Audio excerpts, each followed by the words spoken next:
Tarot reading के लिए normally लोग प्रेडिक्शन के लिए आते हैं, like they want to know the future.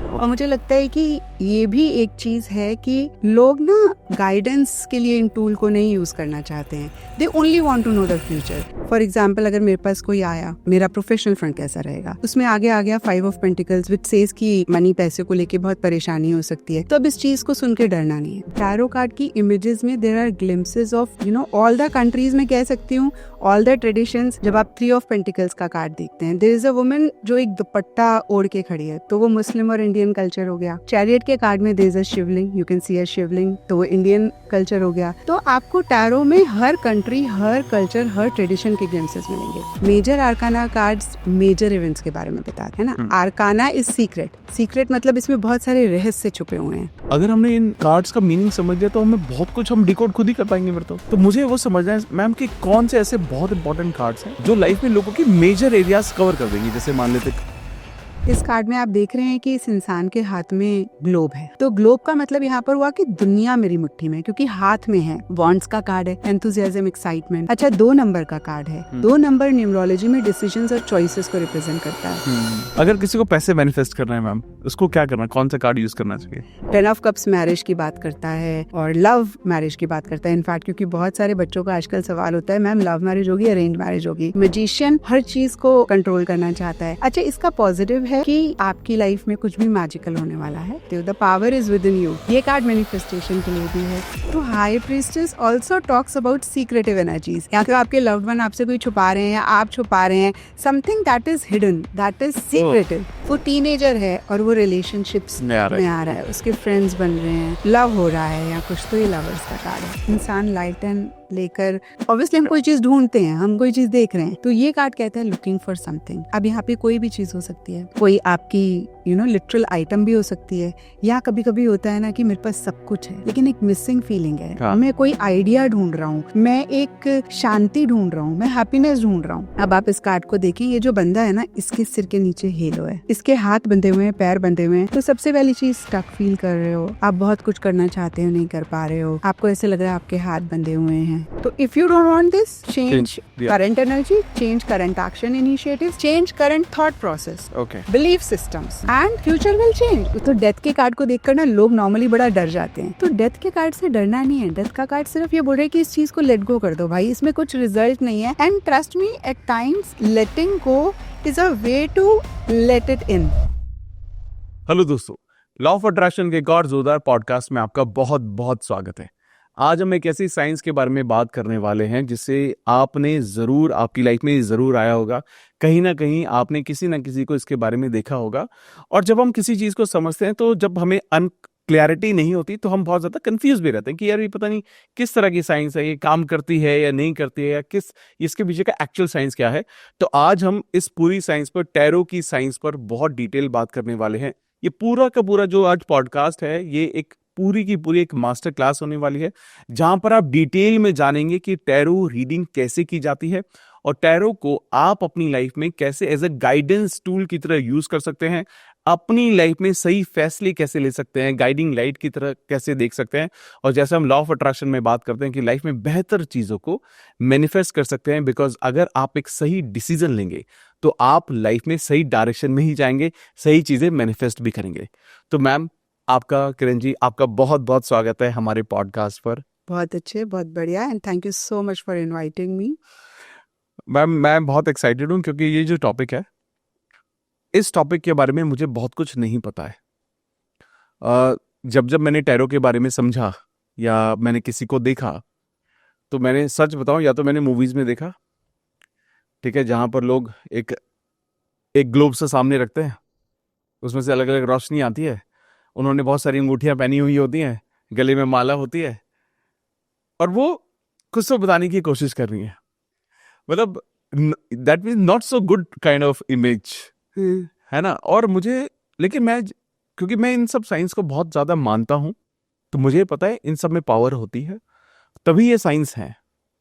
और मैंने पिछले कुछ दिनों, जब से आपसे बात हुई, पिछले कुछ दिनों में जब ये जानना शुरू किया कि टैरो क्या है, टैरो रीडिंग क्या है, ये कैसे लोगों को हेल्प कर सकता है, तो क्योंकि जैसे मैं लॉ ऑफ अट्रैक्शन, मैनिफेस्टेशन के बारे में बताता हूं, तो मुझे एक और एस्पेक्ट समझ में आया कि टैरो की मदद से लोग लोगों को लाइफ में डायरेक्शन मिल सकती है एक सही, वो सही गलत में फैसला कर पाते हैं, उनके सामने सिग्नल्स आते हैं, साइंस आते हैं। क्योंकि आप टैरो बहुत सालों से पढ़ा रहे हैं, सिखा रहे हैं, तो मैं आज चाहता हूं कि लोगों के लिए ये मास्टर क्लास हो। बहुत सारे लोग खुद क्यूरियस होते हैं कि टैरो कार्ड के डेक आई एम श्योर लोगों घर पे लाके रखे हैं लोगों ने, बहुत सारे लोगों ने, लेकिन उनको पता नहीं इसको रीड कैसे करना है। तो मैं चाहता हूं कि आज लोग देखें तो बहुत सारी चीजें खुद ही रीड कर ले अपने बारे में। वो थॉट रहना चाहिए। आई नो गुरु का होना जरूरी है, बट कुछ सेल्फ हेल्प जैसा गाइड आज मिल जाए लोगों को, ताकि लोग इसको समझ सके और आगे बढ़ सके। तो सबसे पहले मैम ये जानना चाहता हूँ कि टैरो रीडिंग एक्चुअली में है क्या? टैरो एनर्जीज पे बेस्ड होता है, और सबसे पहली चीज जैसे आपने बोला कि लोग डरते हैं, हाँ। तो ये बहुत एक मिसकंसेप्शन है लोगों के माइंड में। उनको लगता है कि पता नहीं टैरो रीडिंग में क्या हो जाएगा, एंड ये रीडर के ऊपर बहुत ज्यादा डिपेंड करता है। जब मैं टैरो सिखाती हूँ तो मैं यही बोलती हूँ कि वो अच्छा टैरो कार्ड रीडर है जो क्लाइंट को बाद में एम्पावर करता है, डराता नहीं है। बिकॉज आजकल अगर आप एस्ट्रोलॉजी, टैरो या जो भी ये फॉर्म है डिविनेशन के, more they create a fear in people's mind. जैसे मेरे पास कितने लोग आएंगे ना, तो इतने डरे हुए होते हैं अगर किसी और से पूछ कर आते हैं। तो एज अ साइकोलॉजिस्ट मेरा सबसे बड़ा रोल होता है कि मैं डर हटाऊं, क्योंकि वो किसी भी, मतलब आई एम सॉरी, मतलब मुझे ऐसा नहीं बोलना चाहिए, बट सबको तो नहीं मैं उसमें करूंगी, बट काफ़ी सारे हैं ना। अच्छा, आपकी 7.5 चल रही है, शनि की दशा चल रही है, and again I am very sorry, मुझे ऐसे लगता है कि बहुत सारे लोगों को इंडिया में एस्ट्रोलॉजी आती ही नहीं है। भाई उनको थोड़ा सा प्लैनेट्स के बारे में पता लग गया, शनि राहु, एंड उन्होंने बताना शुरू कर दिया, खुद को भी नहीं पता और लोगों को डरा रहे हैं। तो सबसे पहली चीज़ मुझे लगता है कि अगर आपको पता है थोड़ा बहुत एस्ट्रोलॉजी के बारे में, टैरो के बारे में, तो आपको कहीं और जाने की ज़रूरत नहीं है। आप अपना खुद ही टैरो में देख सकते हैं और डरने की ज़रूरत नहीं है, बिकॉज ये दोनों ही कहीं ना कहीं आपको गाइड करते हैं। Okay. कुछ तो डेस्टिनी होती है, कुछ फ्री विल होती है, और जो डेस्टिन्ड इवेंट होते हैं हम उनको नहीं बदल सकते, नो मैटर व्हाट, हमारे कार्मिक अकाउंट्स हैं। बट यस, हमारे पास बहुत सारी फ्री विल है, और वहीं पे लॉ ऑफ मैनिफेस्टेशन भी काम करता है, जिसकी वजह से हम लाइफ में बहुत सारी चीज़ों को बेहतर कर सकते हैं। हम डेस्टिन्ड इवेंट्स को भी बेहतर कर सकते हैं, मतलब इन द सेंस कि जैसे बारिश बाहर हो रही है, हम उसको नहीं रोक सकते, बट हमें छाता मिल सकता है, रेनकोट मिल सकता है, तो we can live a very easy life if we, you know, take tarot and astrology as guidance, not as prediction. Nice, I'm good. एक अच्छा इंटरप्रिटेशन का। मैम जैसे आप लॉ ऑफ अट्रैक्शन, मैनिफेस्टेशन को मानते हैं, बिल्कुल बिल्कुल। मैं ये जानना चाहता हूँ कि आपका वर्जन क्या है, मतलब आप क्या समझते हैं कि लॉ ऑफ अट्रैक्शन आपके लिए क्या है? For me law of attraction is, आप किसी भी चीज़ के लिए अगर बहुत पैशनेट हैं, बहुत विलिंग हैं, तो आपको वो चीज़ मिलेगी ही मिलेगी।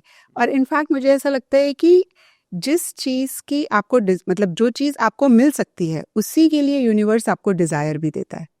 Okay okay. क्योंकि देखिए, हर बंदा सिंगर नहीं बनना चाहता, हर बंदा एक्टर नहीं बनना चाहता, है ना। अगर आपके अंदर वो डिज़ायर है, that only means that you can manifest it.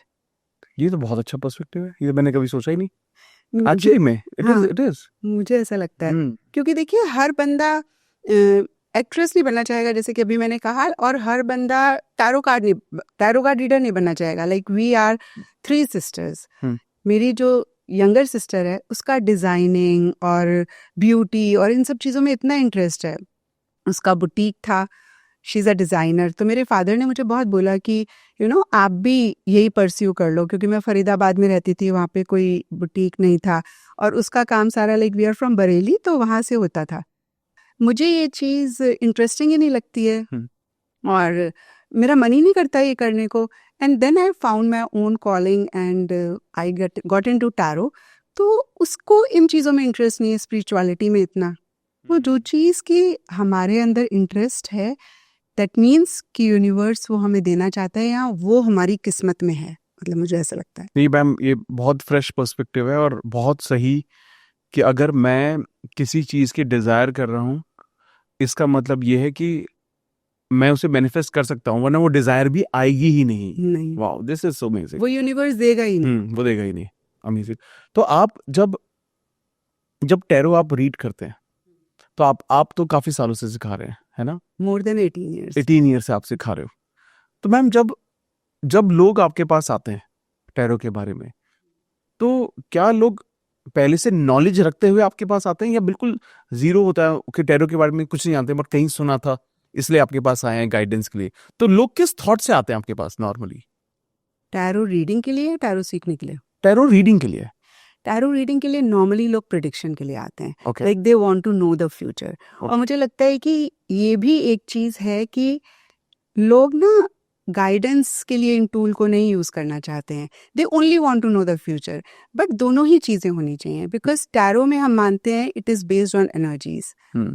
जो मैं अभी कर रही हूँ ना, वही कहीं मेरा फ्यूचर भी बना रहा है। I think law of attraction में भी कहीं यही चीज है। जी बिल्कुल। मैं बड़ा बेसिक से एग्जांपल दूंगी। अगर मैं अरहर की दाल बना रही हूँ तो 2 घंटे बाद मुझे राजमा चावल नहीं मिलेंगे, मुझे कढ़ी चावल नहीं मिलेंगे, मुझे अरहर की दाल मिलेगी ना। So what I am doing, decisions, choices, और जो मैं फील कर रही हूँ, अगर मैं क्रिब कर रही हूँ, मेरी एनर्जी बहुत ज्यादा नेगेटिव है, तो मेरा आउटकम पॉजिटिव नहीं होगा। नेगेटिव इमोशन पॉजिटिव रिजल्ट नहीं देगी, राइट ना। तो मुझे लगता है कि जब लोग टैरो कार्ड रीडिंग के लिए आते हैं तो उनको अगर ज्यादा एज गाइडेंस लें तो they can benefit more. Okay, है ना? फॉर एग्जाम्पल, अगर मेरे पास कोई आया कि मेरा प्रोफेशनल फ्रंट कैसा रहेगा, उसमें आगे आ गया 5 ऑफ पेंटिकल्स विच सेज कि मनी, पैसे को लेके बहुत परेशानी हो सकती है, तो अब इस चीज को सुन के डरना नहीं है। दैट ओनली मीन्स कि आप जो अभी कर रहे हो ना, वो ठीक नहीं कर रहे हो। कहीं आपको करंट सिचुएशन में चेंजेस करने की जरूरत है। आप इसको चेंज करेंगे, आप फ्यूचर को चेंज कर देंगे। ओके। सो एस्ट्रोलॉजी की तरह टैरो इज नॉट फिक्सेटेड। हालांकि आपका सवाल है कि लोग किस फ्रेम ऑफ माइंड से आते हैं, लोग प्रिडिक्शन के लिए आते हैं, but tarot is more of a guiding tool. And tarot ज्यादा आपको बताता है कि आप अपना फ्यूचर खुद क्रिएट कर सकते हैं, you have the power. Astrology में थोड़ा सा फिक्सेटेड होता है, क्योंकि आप जिस मिनट, जिस सेकंड पैदा हुए, उस टाइम पे यूनिवर्स का क्या नक्शा था, प्लैनेटरी पोजीशन क्या थी, वो आपका हॉरोस्कोप बन गया। And that is for with and that is your horoscope till the time you are alive, है ना? तो उसी के ही बेसिस पे आपका फ्यूचर बताएंगे, सब बताएंगे। बट टैरो कार्ड्स में अभी आप बड़ा उदास फील कर रहे हैं, आप बड़ा लो फील कर रहे हैं, या लो फील भी नहीं मैं कहूंगी, जैसे अभी आप के जो भी एक्शन इनिशिएटिव्स हैं वो आपके गोल के साथ अलाइन नहीं है, है ना? तो आपका जो कार्ड है वो नेगेटिव आ सकता है। नेगेटिव मतलब कि जो आप चाहते हैं वैसा नहीं है, लेकिन अभी आपने एक्शन इनिशिएटिव्स अपने बदले तो आपका कार्ड बदल जाएगा। जैसे कि मेरे पास बहुत सारे लोग जब रिलेशनशिप वाली रीडिंग के लिए आते हैं, पार्टनर की एनर्जीज पूछते हैं, तो उसमें आता है कि भाई पार्टनर उनके लिए अच्छा नहीं फील कर रहे हैं, या बहुत गलत उनके मन में है, क्योंकि उनकी खुद की एनर्जीज बड़ी क्लिंगी वाली होती हैं, बहुत अटैच वाली होती हैं। And then I counsel them कि आप थोड़ा सा डिटैच हो जाओ, आप थोड़ा सा सेल्फ लव प्रैक्टिस करो। एंड ट्रस्ट मी, जब वो इस चीज को फॉलो करते हैं, इस चीज को अप्लाई करते हैं, they change their energies. And after that when they come and ask their partners energies, तो वो एनर्जी बदली हुई होती हैं। And I show them the card. I most of the times prefer video call readings, जहाँ पे I want them to see their cards and see कि ये कैसे चेंज हो रहा है। आपने अपनी एनर्जी बदली और सामने वाले की एनर्जी बदल गई, तो आउटकम कहीं हमारी ही एनर्जी पे डिपेंड करता है। And we can change the outcome, we have the power. Ma'am, एक चीज मैं जानना चाहता हूँ कि ये तो मैं समझ गया कि चलो हम आप बहुत सारी प्रेडिक्शन इससे की जा सकती है और इसको गाइडिंग टूल की तरह लेना चाहिए। मेरे को इसको थोड़ा साइंस समझना है, मतलब इसका ओरिजिन कैसे हुआ, ये मतलब ये जो साइंस है, जैसे इंडिया में तो एस्ट्रोलॉजी काफी पहले से है, tarot looks reflect like western concept ऐसा दिखता है, आई डोंट नो दो। तो ये कॉन्सेप्ट कहाँ से आया और ये कितनी एक्यूरेसी है इसमें, मतलब कितना ऑथेंटिक है ये? टैरो का ओरिजिन कहाँ से आया, किस कंट्री को बिलोंग करता है, क्या कल्चर से बिलोंग करता है, इसके ऊपर बहुत रिसर्च हुई है। Okay. और किसी को कुछ भी नहीं पता। Okay. बिकॉज जब आप टैरो कार्ड्स देखेंगे ना, टैरो कार्ड की इमेजेस में there are glimpses of all the countries में कह सकती हूँ, ऑल द ट्रेडिशंस। जब आप 3 ऑफ पेंटिकल्स का कार्ड देखते हैं, देयर इज अ वुमन जो एक दुपट्टा ओढ़ के खड़ी है, तो वो मुस्लिम और इंडियन कल्चर हो गया। अच्छा, चैरियट के कार्ड में there is a Shivling, you can see a Shivling, तो वो इंडियन कल्चर हो गया। तो आपको टैरो में हर कंट्री, हर कल्चर, हर ट्रेडिशन के ग्लिम्पसेस मिलेंगे। Okay. So it's very difficult to say कि टैरो कहाँ से आया, बट पहली बारी टैरो को हमने 1375 में यूरोप में देखा था। Okay. जो बहुत नोबल प्रिविलेज्ड लोग होते थे वो इसको as a card game use करते थे, टैरोची, and they were completely unaware कि इसमें इतना रिच सिंबोलिज्म है, इतने सिंबल्स हैं, and this can be used as a tool for divination. उनको कुछ नहीं पता था, वो सिर्फ गेम खेलते थे, और प्रिंटिंग प्रेस भी नहीं होती थी, तो प्रिविलेज्ड लोगों के पास ही इसका एक्सेस था।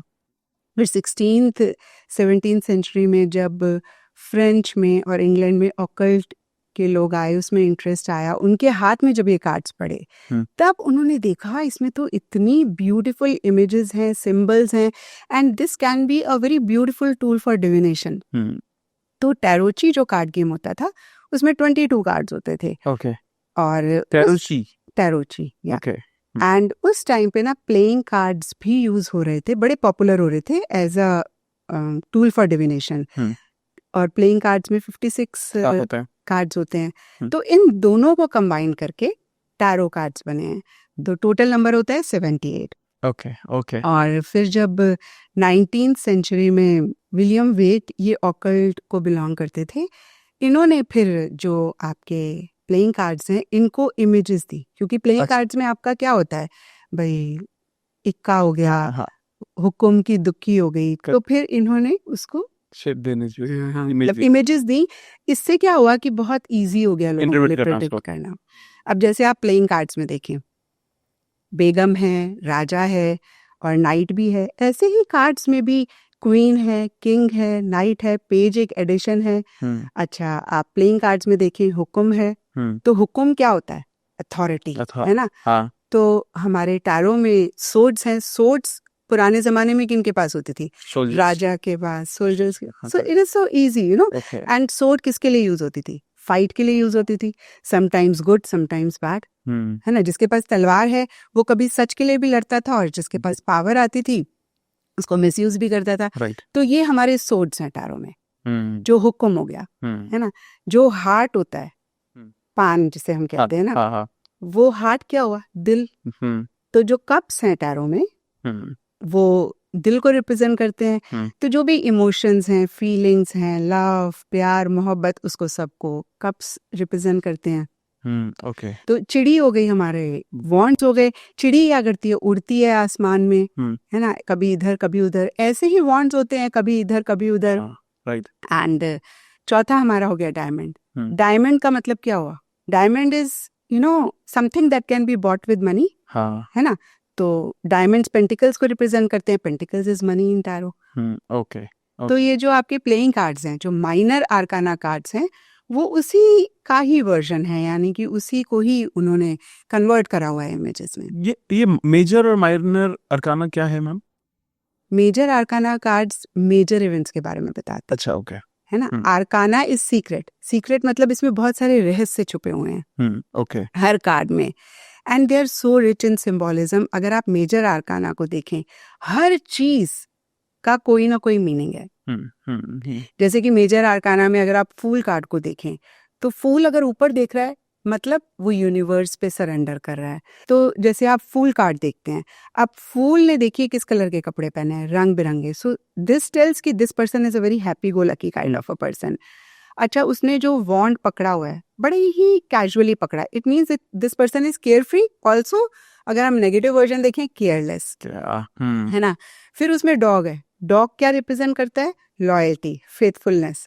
तो इसके पास कोई बंदा है जो फेथफुल है, जो लॉयल है। अच्छा, जो फूल है वो क्लिफ पे, पहाड़ी की चोटी पे खड़ा हुआ है और आगे को बढ़ रहा है और आगे देख नहीं रहा है, ऊपर की तरफ देख रहा है। इट मीन्स फूल मतलब फ्लावर नहीं, फूल मतलब जो पुराने जमाने में बेवकूफ क्लाउन होता था। अच्छा, okay okay, I am sorry. तो फूल को ऐसा माना जाता है कि जैसे कि ये बड़ा फुलिश सा है, बट टैरो में fool card is the best card in the sense क्योंकि वो यूनिवर्स पे फेथ करके आगे बढ़ रहा है। जैसे जोकर होता है वैसा? हाँ, जैसे जोकर। जोकर तो जोकर क्या करता है भाई, पुराने जमाने में अगर आप देखें राजा महाराजा के कोर्ट में, तो वो हंसाता है सबको। सो बोलते हैं फूल इज द बेस्ट कार्ड क्योंकि फूल बड़ा लाइट हार्टेड है। और आप जब वो कार्ड देखते हैं तो उसमें येलो कलर है, yellow is the colour of happiness. फिर सन दिखता है, सन नई बिगनिंग की बात करता है, और फूल पहाड़ी की चोटी पे खड़ा होके ऊपर देख के आगे बढ़ रहा है। मतलब that person is ready to take the risk. Hmm और हम ये कहते हैं क्योंकि ये यूनिवर्स पे इतना फेथ रख रहा है, ये गिरेगा नहीं, हम्म ये लीप ऑफ फेथ से आगे बढ़ जाएगा। बट हर कार्ड का एक पॉजिटिव वर्जन है, एक नेगेटिव, क्योंकि हम लोगों के अंदर भी nobody is perfect, we are a combination of positive and negative ना। तो उसका नेगेटिव ये हो जाता है कि भाई थोड़ा सा संभल के चलो, अनकैलकुलेटेड रिस्क मत लो। बट आप कैलकुलेटेड रिस्क ले रहे हो यूनिवर्स पे फेथ करके, then you can just go ahead with that, leap of faith ले सकते हो। तो आपका सवाल था कि मेजर आर्काना माइनर आर्काना में क्या डिफरेंस है। So major arcana cards major events के बारे में बताते हैं। Major arcana cards destiny cards होते हैं। जब मेजर आर्काना का कार्ड आता है रीडिंग में, इट मीन्स कि ये इवेंट जो है ये बहुत इंपॉर्टेंट रोल प्ले करता है ना, और ये डेस्टिनी है, इसके लिए हम बहुत ज्यादा कुछ नहीं कर सकते हैं। माइनर आर्काना कार्ड्स हमारी फ्री विल के बारे में बताते हैं, मतलब ये हम चेंज कर सकते हैं। ओके तो ये तो 78 कार्ड्स है ना, तो 22 मेजर आर्काना जैसे हमने बताया टैरोची गेम, और ये 56 प्लेइंग कार्ड्स हैं। तो ये तो मेन 2 डिविजन्स हैं कार्ड्स के। सो ये तो हो गए मेजर और minor arcana. Then cards can be further divided. Okay जैसे कि माइनर आर्काना में कोर्ट कार्ड्स हैं। कोर्ट जो भी लोग हैं हमारी लाइफ में उसको रिप्रेजेंट करते हैं। अच्छा, कोर्ट कार्ड से पहले मैं आपको बताऊं कि माइनर आर्काना में 4 सूट्स हैं। ओके जैसे अभी हमने प्लेइंग कार्ड्स में देखा, कप्स हैं, वॉन्ड्स हैं, सोड्स है एंड पेंटिकल्स हैं। हाँ ठीक है, ये सारे हमारी लाइफ के एस्पेक्ट्स को रिप्रेजेंट करते हैं, और हर फीलिंग, हर चीज कार्ड में डिपिक्ट होती है। एंड इसीलिए ये इतने पॉपुलर भी हैं, और इसीलिए लोग इतना ज्यादा कार्ड रीडिंग पे आजकल मैंने देखा है ज्यादा बिलीव करते हैं। लोग आते हैं ना, like I do astrology also, I do tarot also. तो जब मैं एस्ट्रोलॉजी करने लगूंगी, नो मैम, एस्ट्रोलॉजी तो ठीक है, मतलब I have lot of respect for astrology, I love astrology, लेकिन मैंने देखा आजकल इंक्लिनेशन टैरो की तरफ ज्यादा है, बिकॉज टैरो बहुत ब्यूटिफुली आपकी हर फीलिंग, आपकी हर इमोशंस और सेंटिमेंट्स को रिप्रेजेंट करता है। But cards can be further divided. जैसे माइनर आर्काना में 4 सूट्स होते हैं, कप्स हो गए, वॉन्ड्स, सोड्स एंड पेंटिकल्स। जैसे कि अभी हमने प्लेइंग कार्ड्स का भी एक एग्जांपल देखा, जैसे प्लेइंग कार्ड्स में होते हैं। अगर हम हिस्ट्री में जाएं तो जो कप्स होते हैं वो रिलीजन, स्पिरिचुअलिटी को रिप्रेजेंट करते हैं। इनफैक्ट उससे भी पहले मैं ये कहूंगी कि हर जो भी कंट्री बहुत रिच है, tradition wise, culture wise, her society is divided in, every society is divided into 4 parts, वैश्य, रूद्र, ब्राह्मण, क्षत्रिय, है ना। तो क्षत्रिय जो है वो सोर्ड्स को रिप्रेजेंट करते हैं, जो हमने प्लेइंग कार्ड्स में हुक्म देखा था। करेक्ट है, ठीक है। एंड पेंटिकल्स जो हमने प्लेइंग कार्ड्स में डायमंड को देखा था, वो बिजनेस क्लास, वैश्य को रिप्रेजेंट करते हैं। वॉन्ड्स पीजेंट क्लास को रिप्रेजेंट करते हैं, एंड कप्स ब्राह्मण, और अगर आप इंग्लैंड या उन कंट्रीज के पॉइंट ऑफ व्यू से देखें तो रिलीजन को रिप्रेजेंट करते हैं। अब आप देखें कि रिलीजन क्या सिखाता है। हर रिलीजन बेसिक लव, प्यार, मोहब्बत, हार्मनी सिखाता है। तो कप्स जो होते हैं ना, they are all about love, care, प्यार, मोहब्बत, रिलेशनशिप्स। अगर आप सोर्ड्स को देखें तो सोर्ड क्या करते हैं, अभी भी हमने डिस्कस किया कि भाई फाइट के लिए राजा महाराजा के पास होती थी, तो वो क्षत्रिय को रिप्रेजेंट करती है। ठीक है ना। तो सोर्ड्स इज, क्योंकि देखिए तलवार जो नुकीली होती है, चुभती भी है और तकलीफ भी देती है। तो जो सोर्ड्स वाले लोग होते हैं ना, वो बड़े ब्लंट होते हैं, बड़े स्ट्रेट फॉरवर्ड होते हैं, सरकास्टिक होते हैं। Swords is all about logic, mind, mental activity को रिप्रेजेंट करती है। अब कप्स आप देखें तो कप्स इमोशंस, फीलिंग्स को रिप्रेजेंट करते हैं, प्यार मोहब्बत को रिप्रेजेंट करते हैं। अब अगर आप पेंटिकल्स को देखें, जो कि हमने डायमंड प्लेइंग कार्ड्स में देखा, pentacles is all about money, business mind, जो होते हैं वैश्य होते थे, जो बिजनेस करते हैं। और वॉन्ड्स एंथुसियाज्म, एक्साइटमेंट को रिप्रेजेंट करते हैं। अगर हम सोसाइटी के हिसाब से देखें तो पिजेंट क्लास को रिप्रेजेंट करते हैं, फार्मर्स को, शूद्र को रिप्रेजेंट करते हैं। अब देखिए, अगर वॉन्ड्स को समझें, या इनफैक्ट हम इन चारों ही सूट्स को समझें, तो वॉन्ड्स पिजेंट को रिप्रेजेंट करते हैं, या मैं कहूँगी कि शूद्र को रिप्रेजेंट करते हैं। तो ये ना वो क्लास है जो सर्विस क्लास हम कह सकते हैं समझने के लिए, जो आज में जीते हैं, आज खाते हैं, आज पकाते हैं। जैसे मेरी एक डोमेस्टिक हेल्प थी, या डोमेस्टिक हेल्प की भी आप बात ना करें, आप लेबर को देखें, वो क्या करते हैं, दिहाड़ी पे काम करते हैं। Per day, correct. वो आज कमाएंगे, आज खरीदेंगे और आज का- खाएंगे। करेक्ट। तो उनका पूरा डे टू डे बेसिस होता है। और वॉन्ट्स भी ऐसे ही होते हैं, वो आज में जीते हैं। अगर आप वॉन्ट्स वाले पर्सन को बोलें कि भाई आप रीलोकेट करें, आपको वहां बहुत ज्यादा अच्छे पैसे मिलेंगे, वो बिल्कुल रीलोकेट कर जाएगा।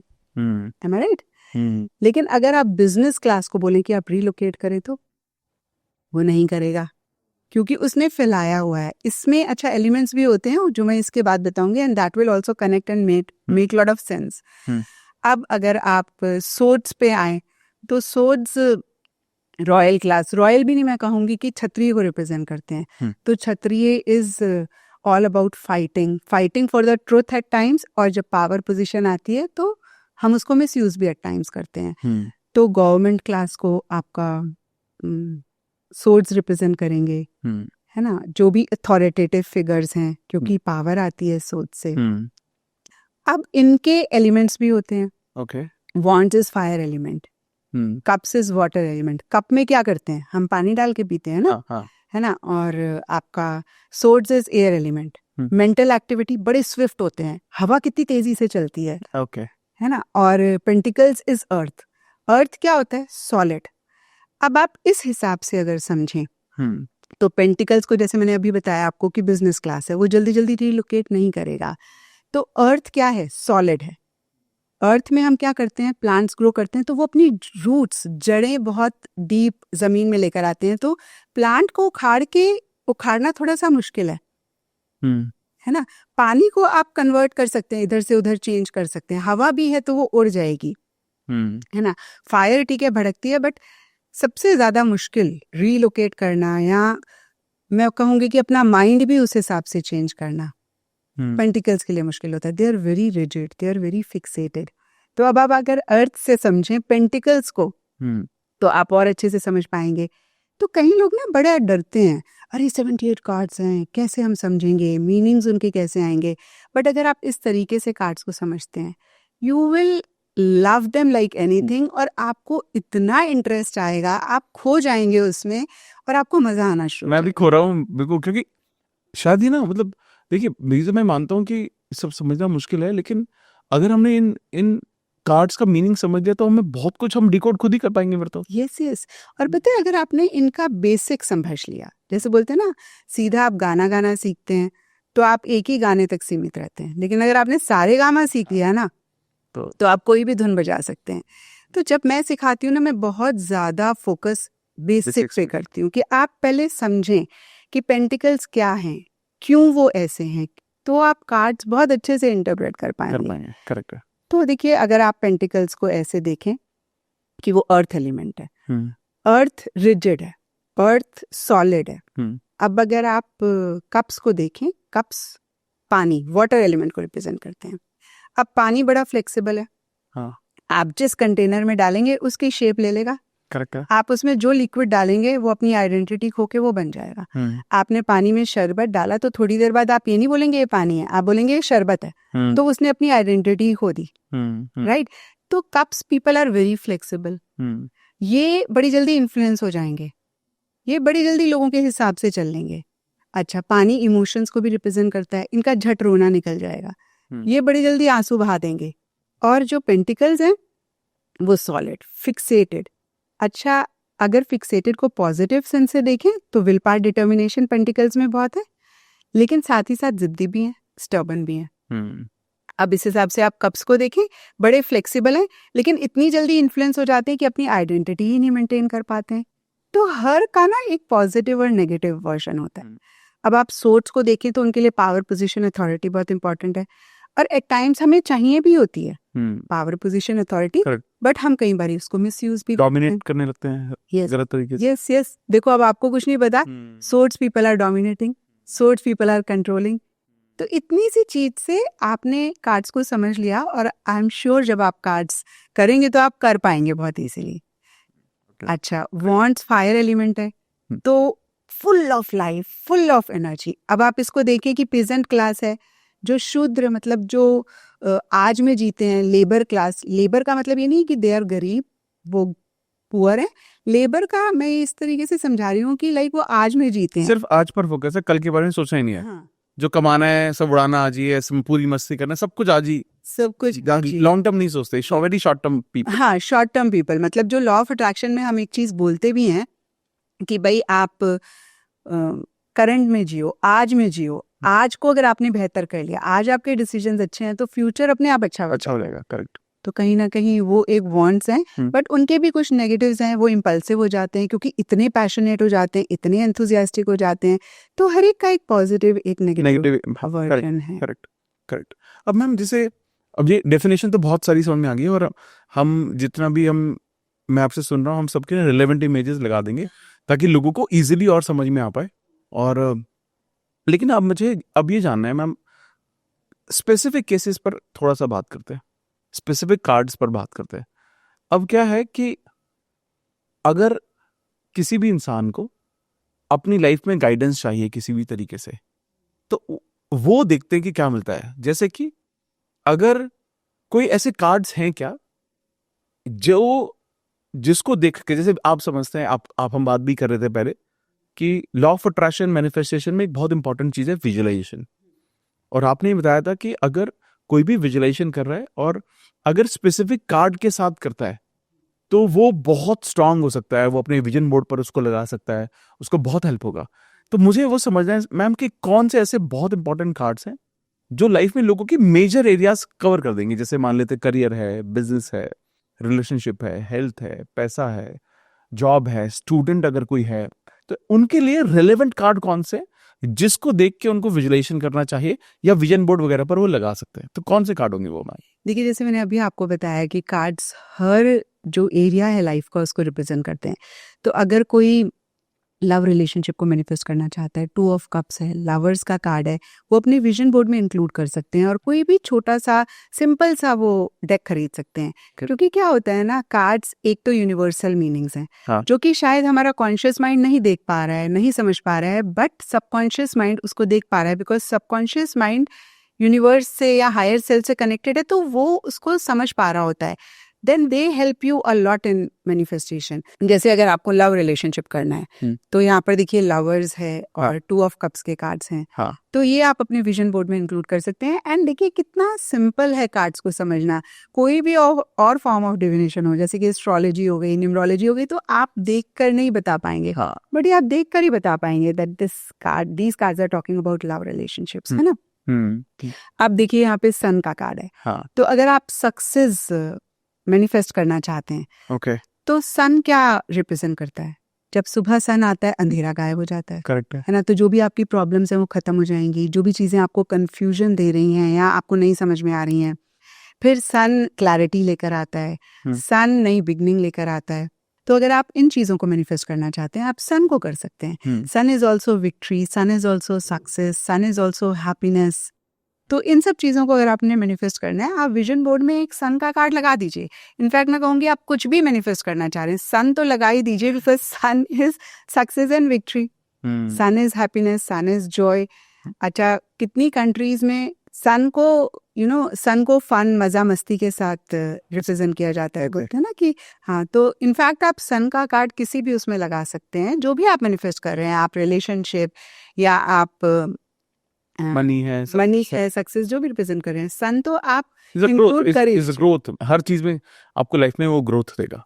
ओके। अच्छा, अगर आप चेंज करना चाह रहे हैं, जॉब चेंज करना चाह रहे हैं, रेजिडेंस चेंज करना चाह रहे हैं, व्हीकल खरीदना चाह रहे हैं, आप नाइट ऑफ वॉन्ट्स अपने विजन बोर्ड में लगा सकते हैं, है ना। और इसका मीनिंग क्या है मैम, नाइट ऑफ वॉन्ट्स का? नाइट ऑफ वॉन्ट्स देखिए, जैसे मैंने अभी आपको बताया, एंथुसियाज्म, एक्साइटमेंट को रिप्रेजेंट करते हैं, है ना। Knights they come and go. पुराने जमाने में ट्रांसपोर्टेशन का मींस हॉर्स ही होता था, तो हॉर्स मूवमेंट को रिप्रेजेंट करते हैं। ओके। तो मूवमेंट को, अब मूवमेंट से देखिए आपका व्हीकल भी आ गया। मूवमेंट से अगर आप किसी भी सिचुएशन में स्टक हैं, इमोशनली, मेंटली, तो वो भी आ गई। तो जब भी ये कार्ड आते हैं, हम बोलते हैं पॉजिटिव चेंजेस आएंगे। नाइट्स क्योंकि यंग एनर्जी को, यंग इंसान को रिप्रेजेंट करते हैं, वॉन्ट्स भी कहीं एंथुसियाज्म, एक्साइटमेंट को रिप्रेजेंट करते हैं। तो night of wants is too much enthusiasm, okay. तो ये इंसान थोड़ा सा इम्पल्सिव हो सकता है, ये इंसान बहुत जल्दबाजी में चीजों को कर सकता है। ओके। तो इस तरीके से मतलब हम ठीक, कार्ड्स को ओके। रीड करते हैं, हर चीज को हम कंबाइन कर देते हैं। वॉन्ड्स भी हो गए इसमें आपका, जैसे हमने सिंबल देखा हॉर्स, वो भी हो गया। तो इस तरीके से ठीक, ओके ओके। अब जैसे देखिए 2 ऑफ वॉन्ड्स का कार्ड है, तो इस कार्ड में आप देख रहे हैं कि इस इंसान के हाथ में ग्लोब है। हाँ। तो ग्लोब का मतलब यहाँ पर हुआ कि दुनिया मेरी मुट्ठी में, क्योंकि हाथ में है। वॉन्ड्स का कार्ड है, एंथुसियाज्म, एक्साइटमेंट। अच्छा, 2 नंबर का कार्ड है। 2 नंबर न्यूमरोलॉजी में डिसीजंस और चॉइसेस को रिप्रेजेंट करता है। तो इस इंसान ने डिसीजन ले लिया, चॉइस ले ली या फिर ले रहा है, और ये आगे बढ़ रहा है, और इसके अंदर इतना जबरदस्त कॉन्फिडेंस है कि मैं कुछ भी कर सकता हूँ। तो जब आप ग्रोथ, प्रोग्रेस स्पेशली अपने प्रोफेशनल फील्ड में मैनिफेस्ट करना चाहते हैं, आपको डिसीजन लेने में, चॉइस लेने में मुश्किल हो रही है, आप इस कार्ड को अपने विजन बोर्ड में इंक्लूड कर सकते हैं। तो इस तरीके से बहुत सारे कार्ड्स हैं जिनको आप इंक्लूड कर सकते हैं, और आप अपनी मैनिफेस्टेशन को बहुत स्ट्रॉन्ग और बहुत पावरफुल बना सकते हैं। अगर किसी को पैसे मैनिफेस्ट करना है मैम, उसको क्या करना है, कौन सा कार्ड यूज करना चाहिए? 10 ऑफ पेंटिकल्स है, एस ऑफ पेंटिकल्स है। ओके। एस ऑफ पेंटिकल्स के कार्ड में there is a hand coming from the sky, और पेंटिकल इतना बड़ा अच्छा। पैसा है। तो एक इंसिडेंट आपसे शेयर करूंगी। जब मैंने नया नया टारो सीखा तो सबसे ज्यादा प्रैक्टिस मेरे हस्बैंड ने कराई, क्योंकि जब वो सुबह ऑफिस जाते थे कार्ड निकाल के जाते थे, और जब वो रात को आते थे ना, तो मुझे बोलते थे कि जैसा आपने बताया था ना वैसा ही हुआ। तो ये ना, इससे मुझे बहुत एक कॉन्फिडेंस और फेथ कार्ड पे आया, and cards have surprised me like anything with their accuracy. Okay. तो जब फर्स्ट मैंने अपने हस्बैंड की रीडिंग करी थी, my husband is into real estate property, तो एस ऑफ पेंटिकल्स का कार्ड आया, और मैंने कहा आज ना आपके पास पैसा आएगा। तो उन्होंने कहा आज कोई डीवी की बात तो चल नहीं रही है, पता नहीं, मतलब ठीक है आप कह रहे हो। तो हम दोनों ही जैसे पहली बारी कार्ड कर रहे हैं, तो हमें पता नहीं कि कैसे वर्क करते हैं या क्या होता है क्या नहीं होता है।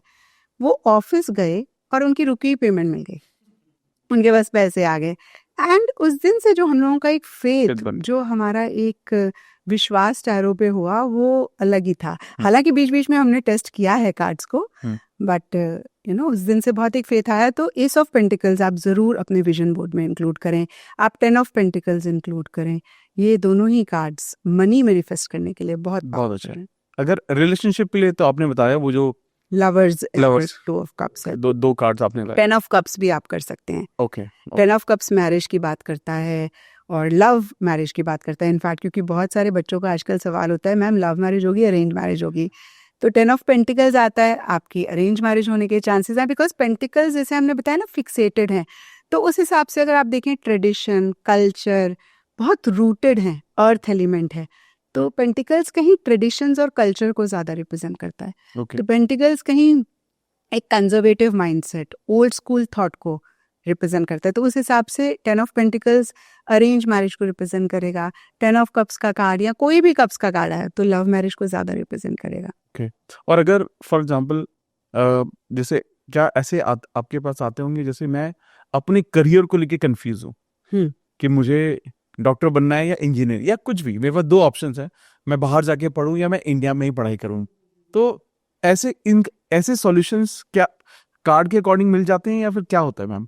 बहुत ही एक्यूरेटली और बहुत ही अच्छे आंसर्स मिलते हैं। Okay. इनफैक्ट लोग इतना आके बोलते हैं कि भाई आपने उस टाइम पे ये हमें बोला था और हमने इस चीज को परस्यू किया और आज हम बहुत अच्छा कर रहे हैं, एंड दैट इज आप भी इसी उसमें हैं, सबसे ज्यादा सेटिस्फाइंग फीलिंग होती है कि भाई लोग जो चाह रहे हैं उसको अचीव कर पा रहे हैं, उनकी लाइफ में पॉजिटिव चेंजेस आ रहे हैं। तो बहुत एक्यूरेटली कार्ड्स हमें बताते हैं। जैसे ना इनसे हम प्रोफेशन भी जान सकते हैं, जैसे आपका सोच हो गया तो इंजीनियरिंग, टेक्निकल, मैकेनिकल हो गए।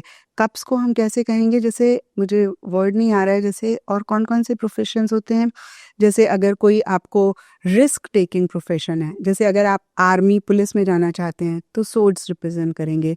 अगर आप रिस्क टेकिंग आपका प्रोफेशन है, जैसे कि वॉन्ड्स हो गए वो उसको रिप्रेजेंट करेंगे, और बिजनेस में जाना चाहते हैं तो पेंटिकल्स हो गया। तो बहुत अच्छे से कार्ड्स हमें बताते हैं कि हम क्या करियर चॉइस ले सकते हैं, क्या प्रोफेशनल फ्रंट हम परस्यू कर सकते हैं। जैसे कि देखिए, अगर सोर्ट्स का कार्ड आता है तो वो आर्मी में, पुलिस में जा सकते हैं, गवर्नमेंट से रिलेटेड कोई भी करियर परस्यू कर सकते हैं, सर्जन बन सकते हैं। क्योंकि देखिए, सर्जन क्या करता है, मतलब ऑपरेशन करता है, उसमें नाइफ की जरूरत होती है, वेपन्स होते हैं। तो सोर्ड्स अगर आता है तो फिर मैं ये सजेस्ट करूंगी, सोर्ड्स इज ऑल्सो लॉजिकल, तो टेक्निकल मैकेनिकल कोई काम है तो हम बोलेंगे कि आप इस तरीके का करियर परस्यू करें। अच्छा, अगर कप्स आता है तो जो भी इमोशनल या फिर लव केयर से रिलेटेड, जैसे कि हमारा प्रोफेशन भी हो गया, लॉ ऑफ अट्रैक्शन भी हो गया, स्पिरिचुअलिटी भी होगी, क्योंकि कप्स रिलीजन को भी रिप्रेजेंट करते हैं। अच्छा, पेंटिकल्स आ गया तो आप बिजनेस करो, हाँ, है ना। अगर वॉन्ड्स आ गया तो something that is full of adventure, enthusiasm, excitement. अभी मुझे नहीं ख्याल आ रहा है कि एडवेंचर से रिलेटेड कौन से प्रोफेशन हो सकते हैं, but I am sure travelling हो गई। Yes yes, you got it. देखिए, अब आपको नहीं पता, लेकिन आपने इतने में समझ लिया कि वॉन्ड्स ट्रैवल को रिप्रेजेंट करेंगे। तो ट्रैवल से रिलेटेड या जो भी चीज़ बहुत एक एक्साइटमेंट देता है, उससे रिलेटेड आप करियर परस्यू करें। क्योंकि लोगों को पता होता है, उनके पास 3-4 ऑप्शंस होते हैं, तो उनके लिए बड़ा आइडेंटिफाई हो जाता है। हाँ। आपके साथ ये भी लोग आते हैं क्या कि मेरे को शादी के लिए 2 ऑप्शन है, इसमें से किसको चूज करूं? हाँ हाँ, बहुत आते मतलब हैं। इसमें क्या आंसर होता होगा? हाँ, ये बहुत सारे लोग पूछते हैं कि भाई किससे शादी करनी चाहिए। तो इसमें हम क्या करते हैं कि भाई जो भी 2 उनके पास ऑप्शंस हैं, हम उन दोनों के लिए एक-एक कार्ड निकाले या 3-3 4-4 कार्ड निकालिए।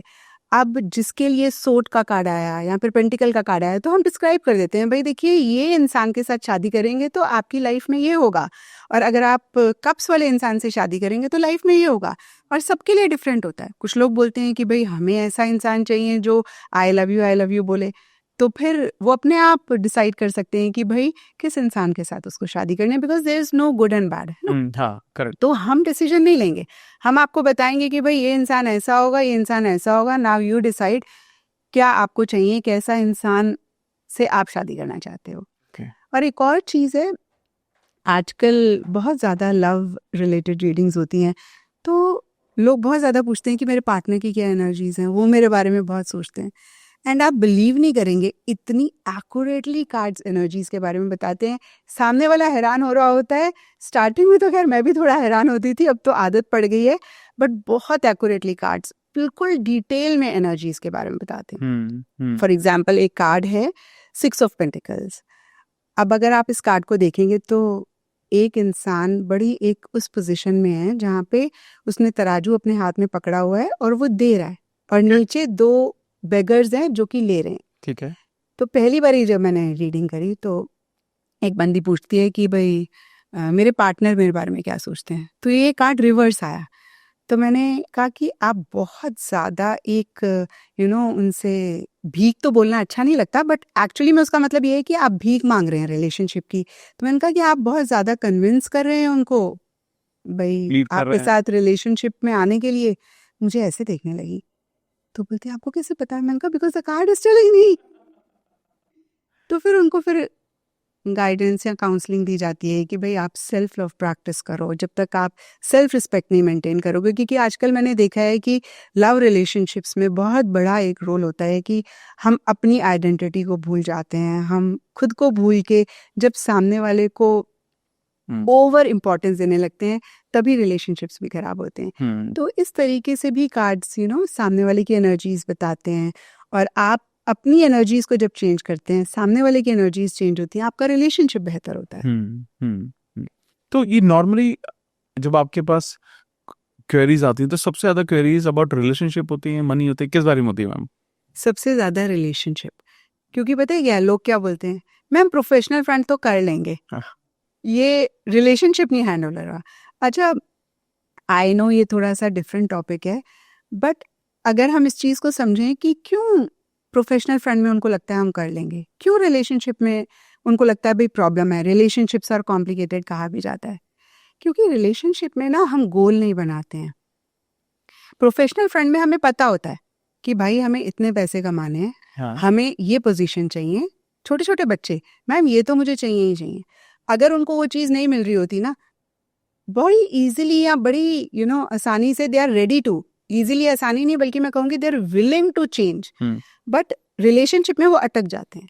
हाँ, जो पार्टनर से चाहिए वो नहीं मिल रहा है, बट स्टिल वो कंटिन्यू करते रहते हैं, अपने आप को भी कॉम्प्रोमाइज करते हैं, और इसीलिए रिलेशनशिप में प्रॉब्लम होती है।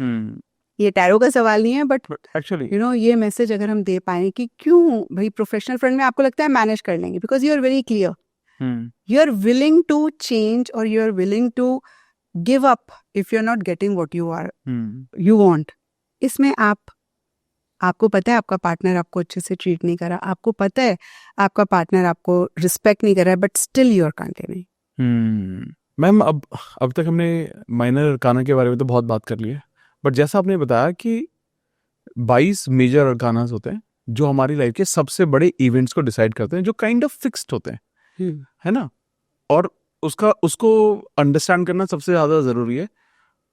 तो मैं एक रिक्वेस्ट है मेरी आपसे, अगर पॉसिबल है तो क्या हम सभी लोगों को 22 कार्ड आपने बताया था, 22 कार्ड्स होते हैं वो, क्या हम उनका सबका एक्सप्लेनेशन कर सकते हैं क्या करके? यस, डेफिनेटली प्लीज बताइए ना मैम। ओके। और मेजर आर्काना इनफैक्ट बहुत मेन होते हैं टारो में, और सबसे ज्यादा सिंबल्स और सबसे ज्यादा मीनिंग भी मेजर आर्काना के लिए होते हैं। Okay. मेजर आर्काना आपने समझ लिया, और जैसे माइनर तो हमने कवर कर ही लिया है, हाँ. तो इन अ ब्रॉडर वे आपने टारो सीख लिया, समझ लिया। ओके, ग्रेट, ठीक है। ग्रेट। तो मेजर आर्काना की बात करें तो देखिए सबसे पहले फूल कार्ड है, फूल में कोई भी नंबर नहीं है। हाँ. तो एक और चीज मैं बोलूंगी कि जो टैरो होता है वो न्यूमरोलॉजी को भी कवर करता है, इसमें नंबर्स होते हैं, हर कार्ड में नंबर्स होते हैं और उनके मीनिंग्स होते हैं। ठीक है। तो यहाँ पे फूल 0 नंबर का कार्ड है, 0 इज इन्फिनिटी, और फूल पुराने जमाने में जैसे क्लाउन होते थे राजा महाराजा के, उसमें उसको कहते थे, एंड फूल को सब बेवकूफ मानते हैं, लेकिन फूल सबसे ज्यादा इंटेलिजेंट है बिकॉज वो यूनिवर्स पे सरेंडर करके चलता है। तो जैसे कि आप इस कार्ड में देखें, ये जो इंसान है ये पहाड़ी की चोटी पे है और ये ऊपर देख के आगे बढ़ता जा रहा है, मतलब ये सरेंडर करा हुआ है यूनिवर्स को और लीप ऑफ फेथ ले रहा है। तो जब भी ये कार्ड आता है रीडिंग में, हम कहते हैं आप लीप ऑफ फेथ के साथ आगे बढ़ सकते हैं। ओके, ठीक है।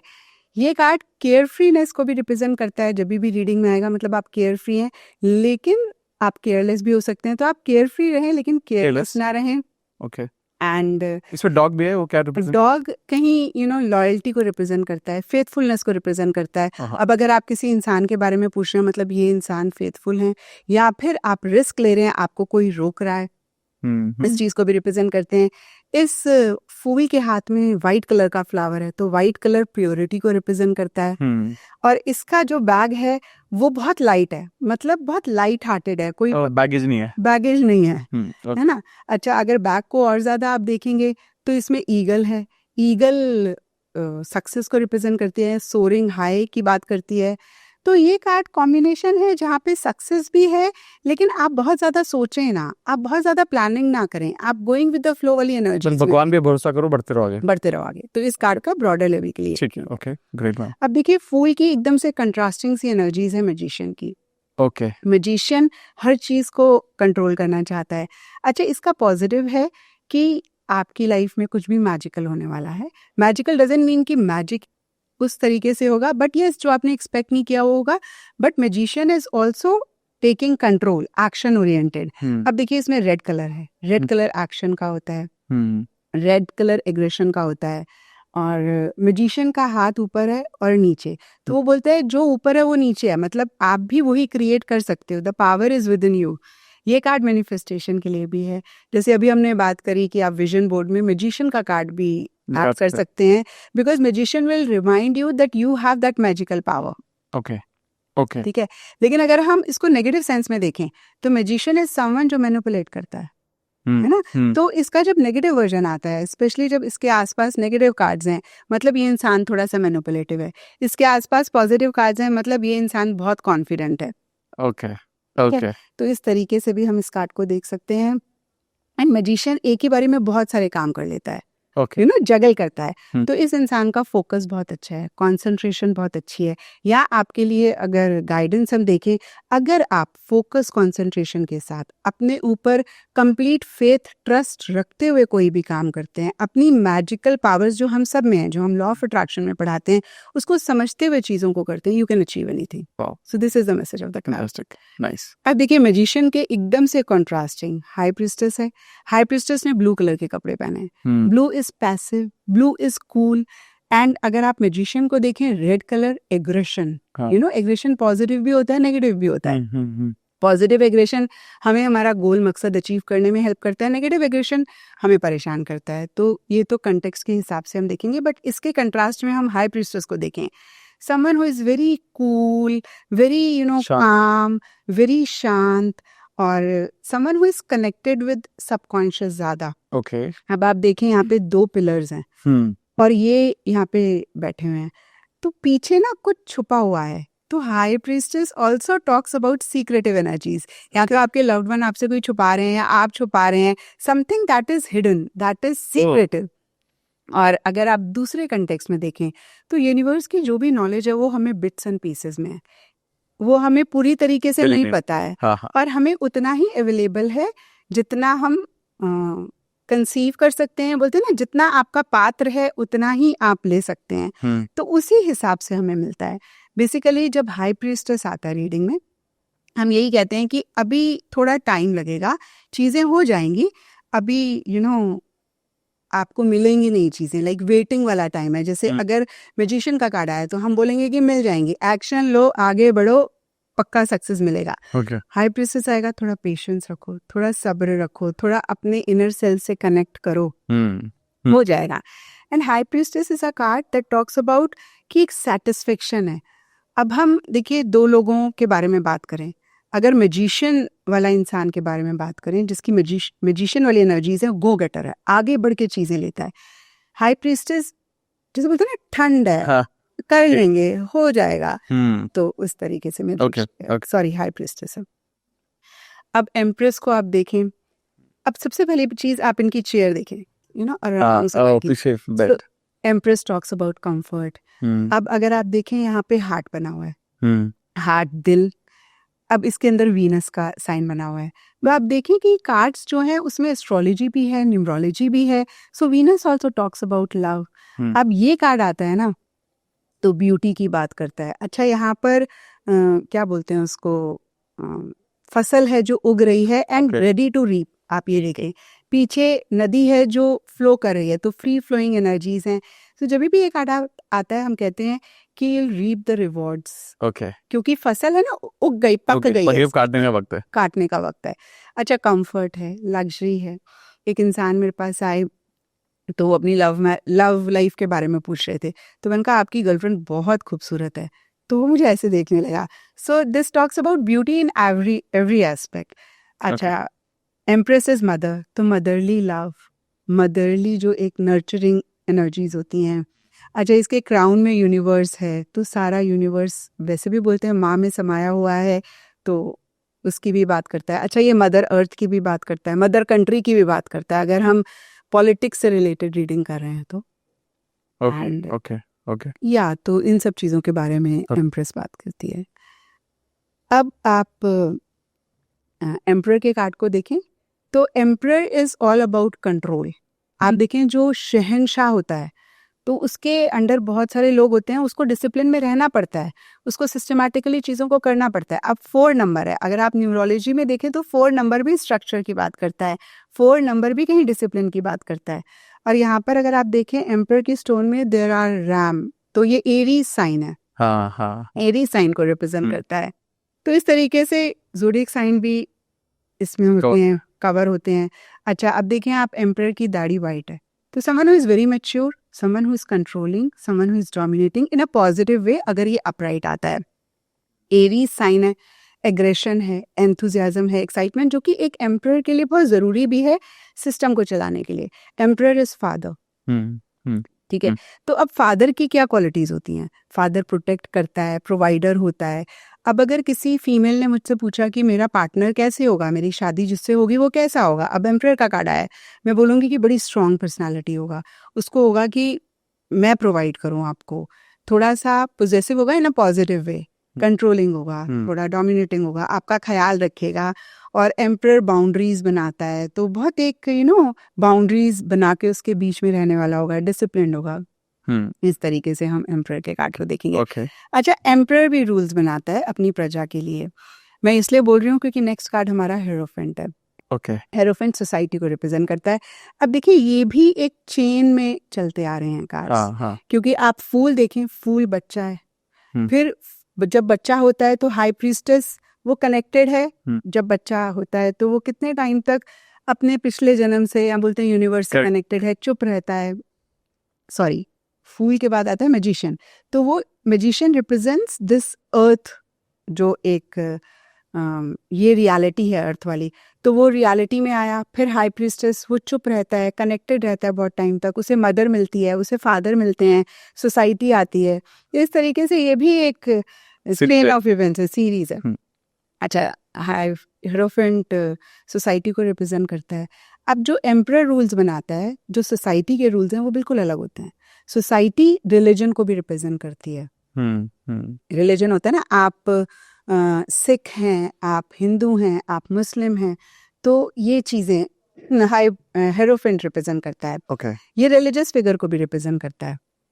मेरे पास एक फीमेल आई और उन्होंने कहा कि मैं बच्चा अडॉप्ट करना चाहती हूँ, तो मैंने उनको बोला कि कोई रिलीजियस फिगर ने आपको ब्लेसिंग दी है या कुछ ऐसे करा है, तो वो मेरी शक्ल देखने लगी। मैंने कहा कि क्योंकि हेरोफेंट का कार्ड आया है, तो किसी रिलीजियस फिगर को आप मानते हो, उनकी ब्लेसिंग्स की तरफ से हो रहा है। और देखिए, ये ना अंदर अंदर बहुत सारे मीनिंग्स होते हैं। अब रिलीजियस फिगर क्या डोनेट करती हैं? समवन वेरी मैच्योर, जो कि आपको मतलब आपके साथ हैं, आपको प्रोटेक्ट कर रहे हैं। तो यहाँ पर ये आपके घर का कोई बड़ा या छोटा भी हो सकता है, जिनकी ऐसी नेचर है, क्योंकि हम टैरो में एनर्जीज को देखते हैं। हम लिटरली नहीं जाते कि भाई ये सोसाइटी है, ये रिलीजियस फिगर है, तो ये ऐसा ही है। परफेक्ट। जो रिलीजियस फिगर की क्वालिटीज होती हैं, वैसा कोई भी इंसान हेरोफेंट रिप्रेजेंट करता है। अगेन सोसाइटी, एजुकेशन को हेरोफेंट रिप्रेजेंट करता है, क्योंकि बच्चा एजुकेशन भी लेता है उसके बाद। जैसे किसी ने मुझसे पूछा कि मेरे बच्चे का DPS में हो जाएगा, तो हेरोफेंट आया, मैंने कहा डेफिनेटली हो जाएगा। तो एजुकेशन, प्रिंसिपल, टीचर, सीखना सिखाना, काउंसलिंग, एडवाइस, इन सब को हेरोफेंट रिप्रेजेंट करता है। क्योंकि आप देखिए, रिलीजन से हमें एडवाइस भी मिलती है। अगर आप पॉजिटिव लें रिलीजन का मीनिंग, तो हमें एडवाइस भी मिलती है। तो आपने अगर एक मीनिंग समझ लिया और उसके अंडरलाइन मीनिंग को आपने, या उस एनर्जी को आपने पकड़ा, तो आप समझ जाएंगे और रीड भी कर लेंगे। It is so easy. अच्छा, अब आप देखें, फूल ने पढ़ाई भी कर ली, सोसाइटी रिलीजन के बारे में पता लगा, अब वो टीनेजर है और वो रिलेशनशिप्स में आ रहा है, उसके फ्रेंड्स बन रहे हैं, उसको लव हो रहा है या कुछ, तो ये लवर्स का कार्ड है।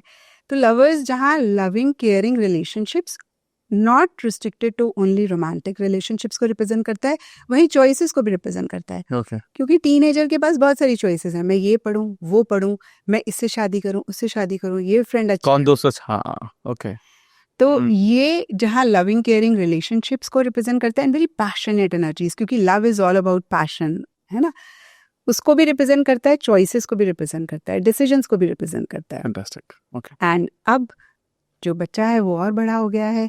अब जैसे बोलते हैं ना कि यूथ वाली आर्ट, जिसको लगता है मैं ठीक हूँ, मैं सब कुछ जानता हूँ, तो ये कार्ड जहाँ एक तरफ एग्रेशन को रिप्रेजेंट करता है, वहाँ यूथ को भी रिप्रेजेंट करता है। चीज़ों का कंट्रोल ले लिया हाथ में, तो यहाँ पे देखिए, चैरियट चीज़ों का कंट्रोल ले लिया, अब आगे बढ़ रहे हैं, सफ़र आगे बढ़ा रहे हैं, ड्राइवर बन गए हैं लाइफ के खुद। यस। अच्छा, ये कार्ड ना व्हीकल को भी रिप्रेजेंट करता है। ओके। मेरी एक फ्रेंड है, तो रात को उन्होंने मुझे फ़ोन किया कि मेरा निकनेम शीलू है, तो बोलती है कि शीलू, मैं ना अपने हस्बैंड को बहुत ज़्यादा कॉल कर रही हूँ और वो फ़ोन नहीं उठा रहे, मुझे बड़ी टेंशन हो रही है, मैं क्या, मतलब एक बारी कार्ड से पूछना ना कि कहाँ पर है, ठीक तो है। ये कार्ड आया, मैंने कहा वो ड्राइव कर रहे हैं, अभी थोड़ी देर में घर आ जाएंगे। एंड फिर उनका थोड़ी देर बाद कॉल आया कि वो ड्राइव कर रहे हैं। सो लिटरली ना, इस तरीके से भी कार्ड्स आपको बताते हैं कि क्या हो रहा है उस इंसान की लाइफ में, इसको भी आप जान सकते हैं। तो कहीं ट्रैवल को भी रिप्रेजेंट करता है। अच्छा, व्हीकल लेने को भी रिप्रेजेंट करता है। और चीज़ों का कंट्रोल अपने हाथ में लेके आगे बढ़ने की भी बात करता है।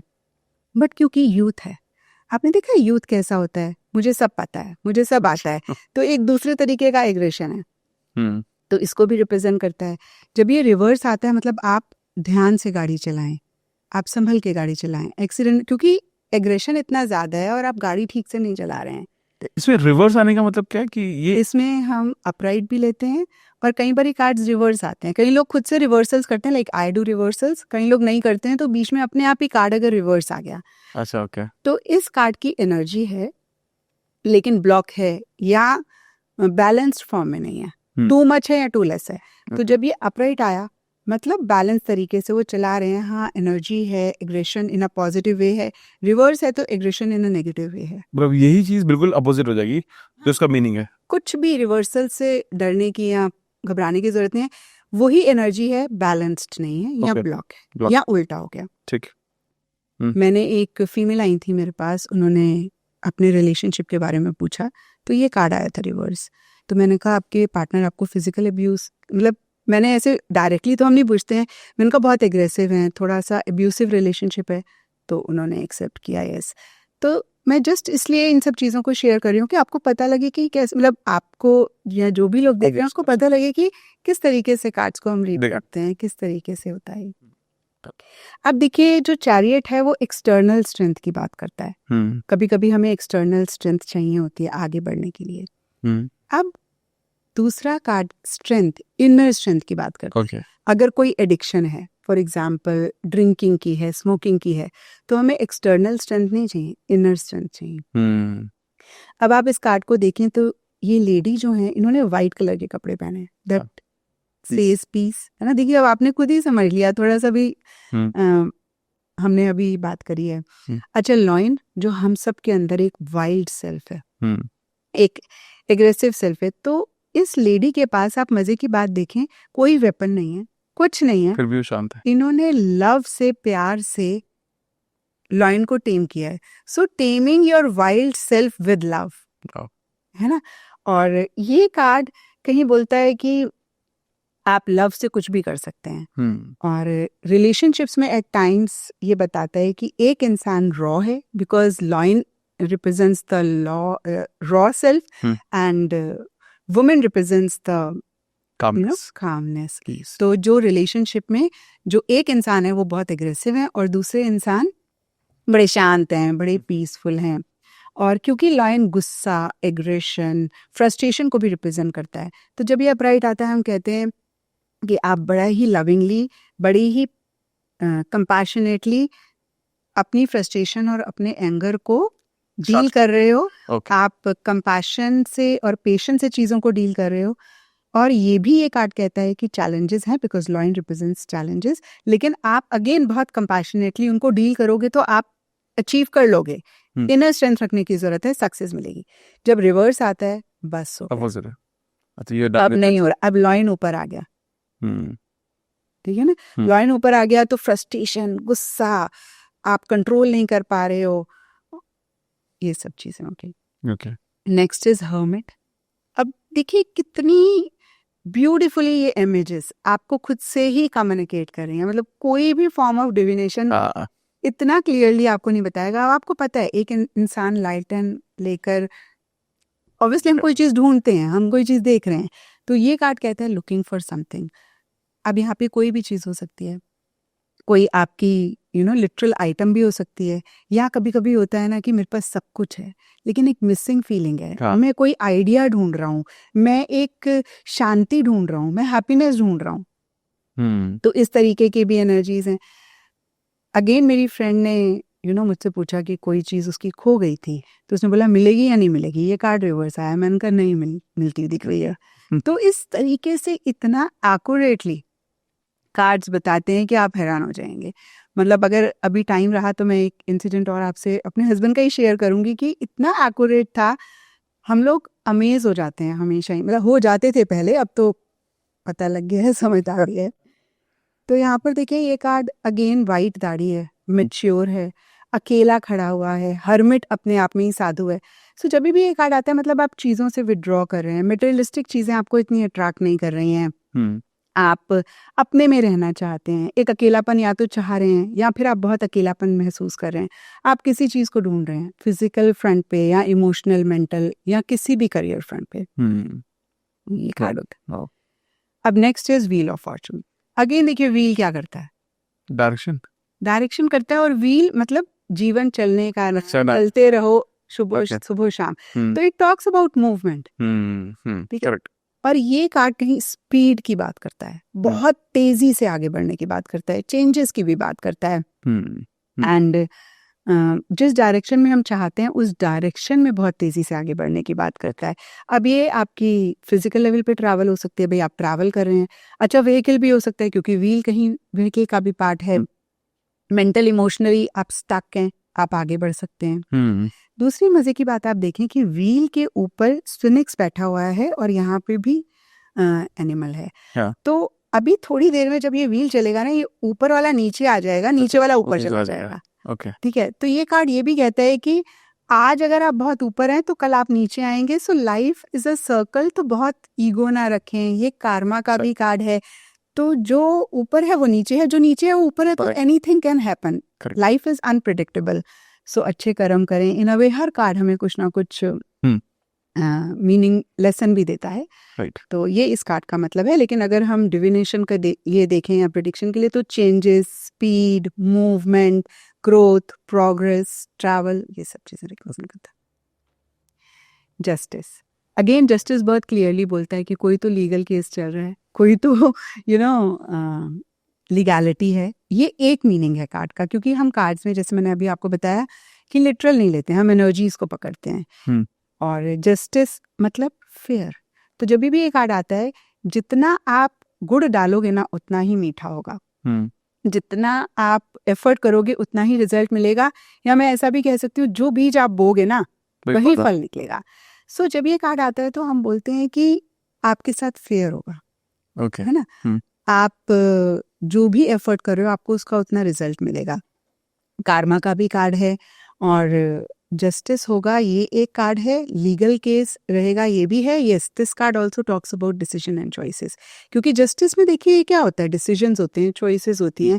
अब यहाँ पे तराजू है, तराजू मतलब बैलेंस में करना, बहुत भी बैलेंस में, है ना।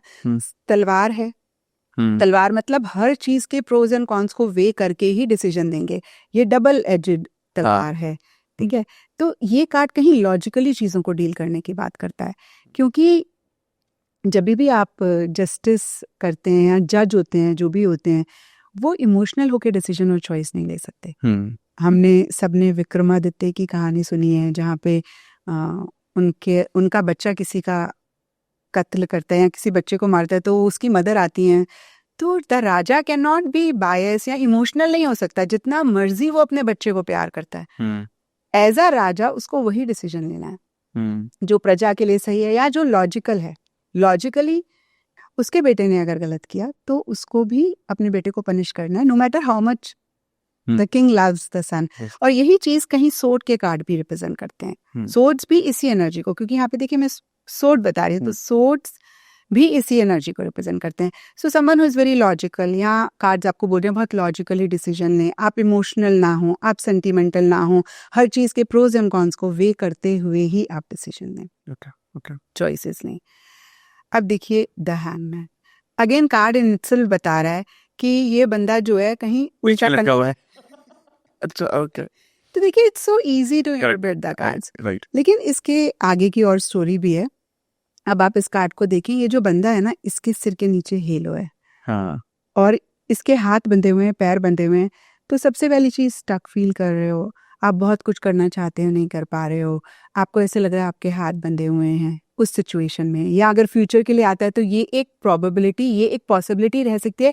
Because cards they tell probability and possibility, they don't say ये होगा ही होगा।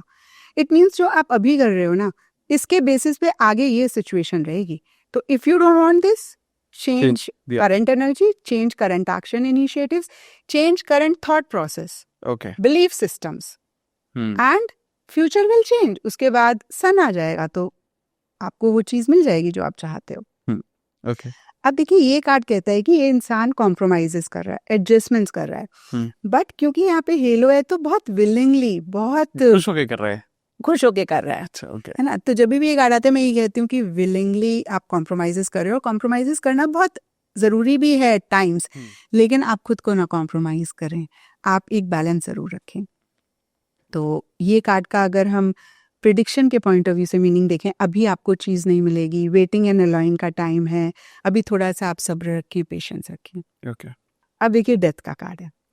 अब डेथ क्या होता है अगर मैं आपसे पूछूं? एंड एंडिंग बस।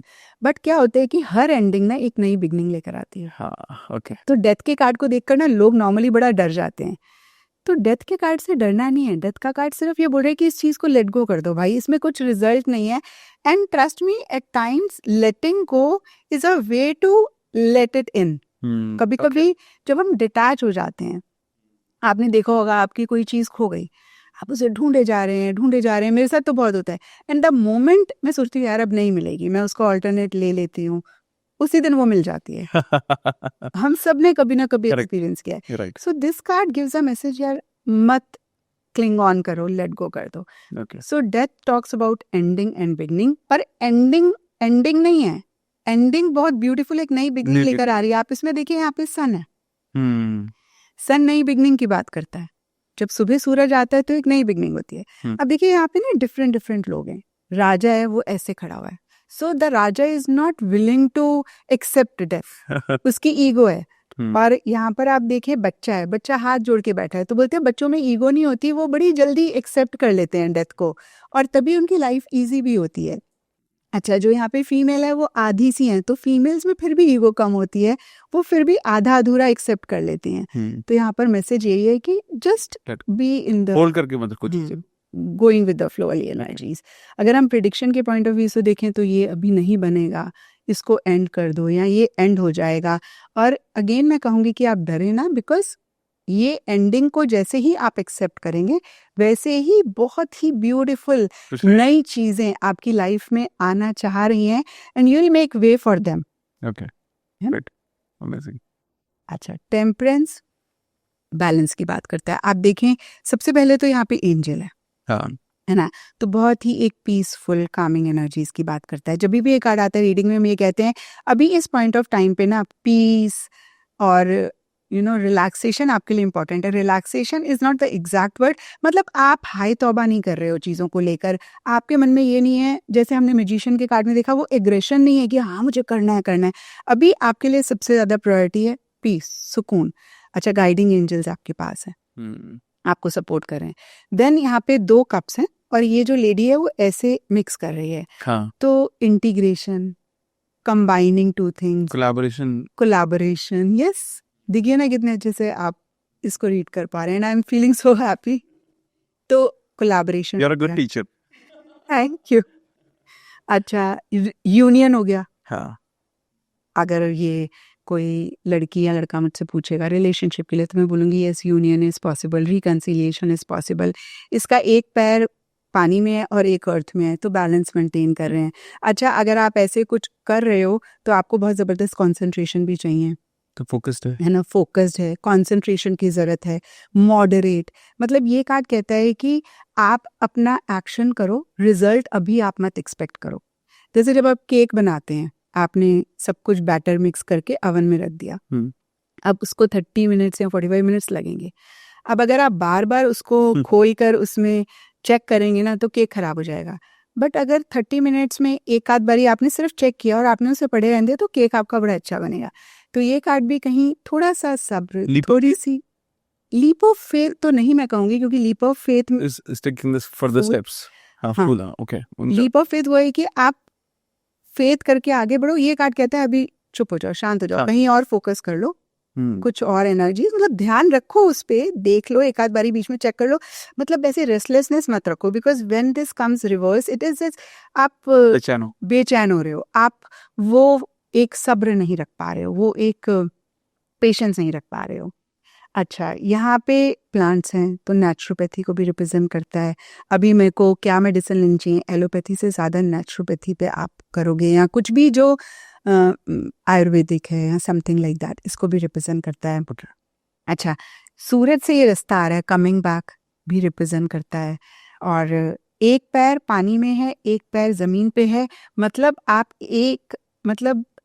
आप दो चीजों को एक साथ कर सकते हो। ओके। सबकॉन्शियस माइंड से इंफॉर्मेशन लेके, बिकॉज पानी subconscious, unconscious and earth is conscious, क्योंकि हमने मैजिशियन में भी देखा, magician is conscious energy and high priestess is subconscious energy. तो कहीं बैलेंस, कॉन्सेंट्रेशन, फोकस, मॉडरेशन, अभी वेट करो, अभी कैसे सुकून अपनी लाइफ में ला सकते हो उस पर फोकस करो, अभी हाय तौबा मत मचाओ, अभी बहुत एग्रेसिवली अपने गोल के पीछे मत जाओ। फ्यूचर के लिए आता है, मतलब मिल जाएगा, लेकिन बहुत हाई आप नहीं एक्सपेक्ट कर सकते हो, और थोड़ा सा पेशेंस रखने की जरूरत है। अच्छा, डेविल सब जानते हैं, डेविल मतलब एडिक्शन, डेविल मतलब ऑब्सेशन, डेविल मतलब कंट्रोलिंग, डोमिनेटिंग। अब देखिए, इसमें पेंटिकल उल्टा है।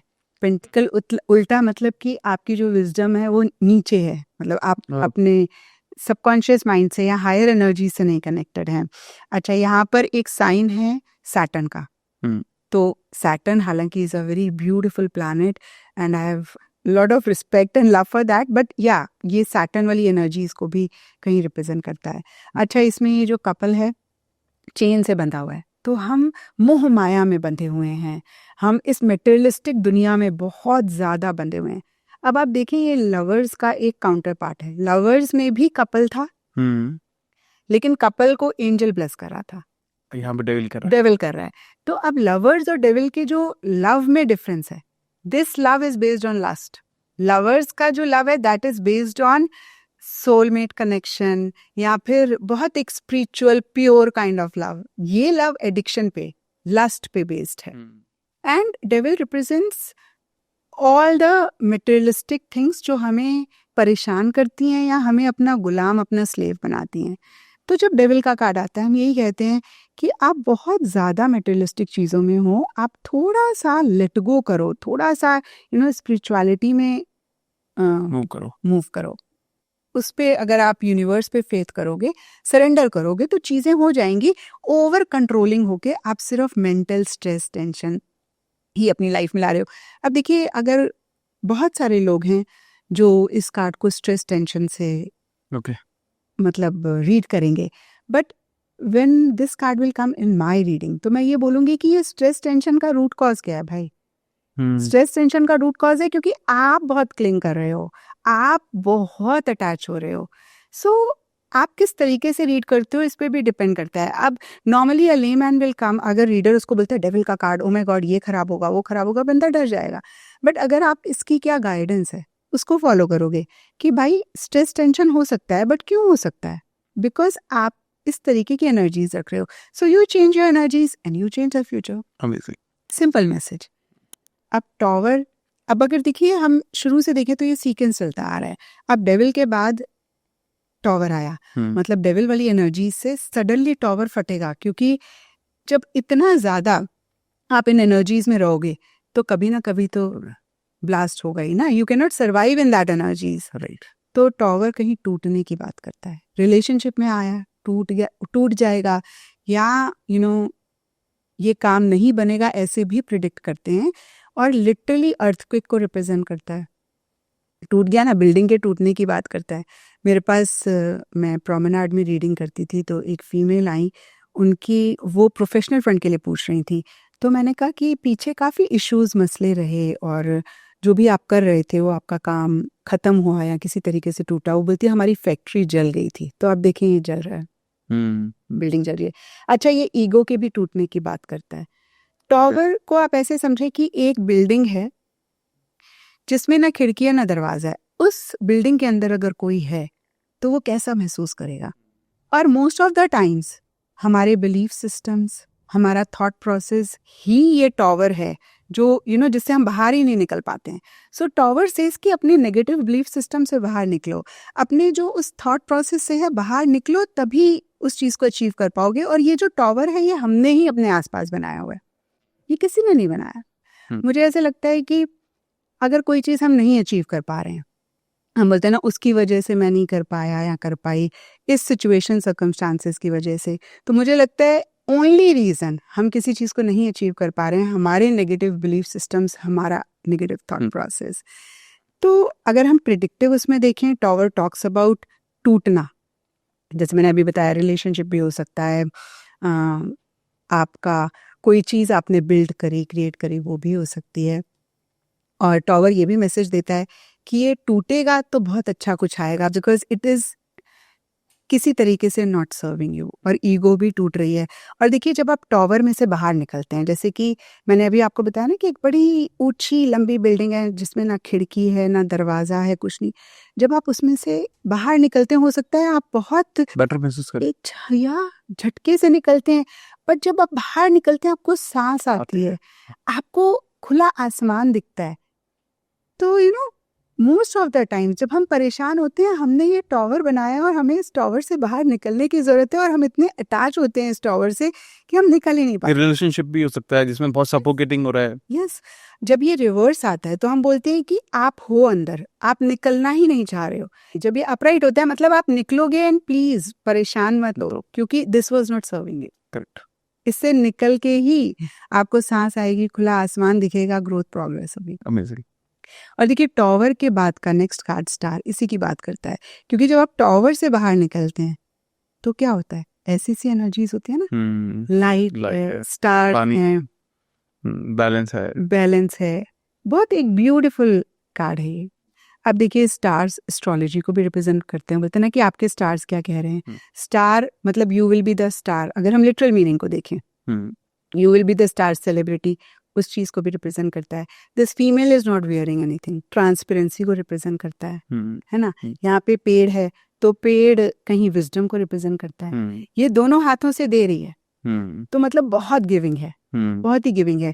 अच्छा, पुराने जमाने में लोग स्टार्स के थ्रू ही अपना रास्ता देखते थे, स्टार्स की डायरेक्शन, तो डायरेक्शन को रिप्रेजेंट करता है, पॉजिटिविटी को रिप्रेजेंट करता है, होप को रिप्रेजेंट करता है, क्योंकि जब आप स्टार्स को देख के अपना रास्ता देख रहे हैं तो कहीं ना कहीं आपको एक होप मिल रही है, होप को रिप्रेजेंट करता है।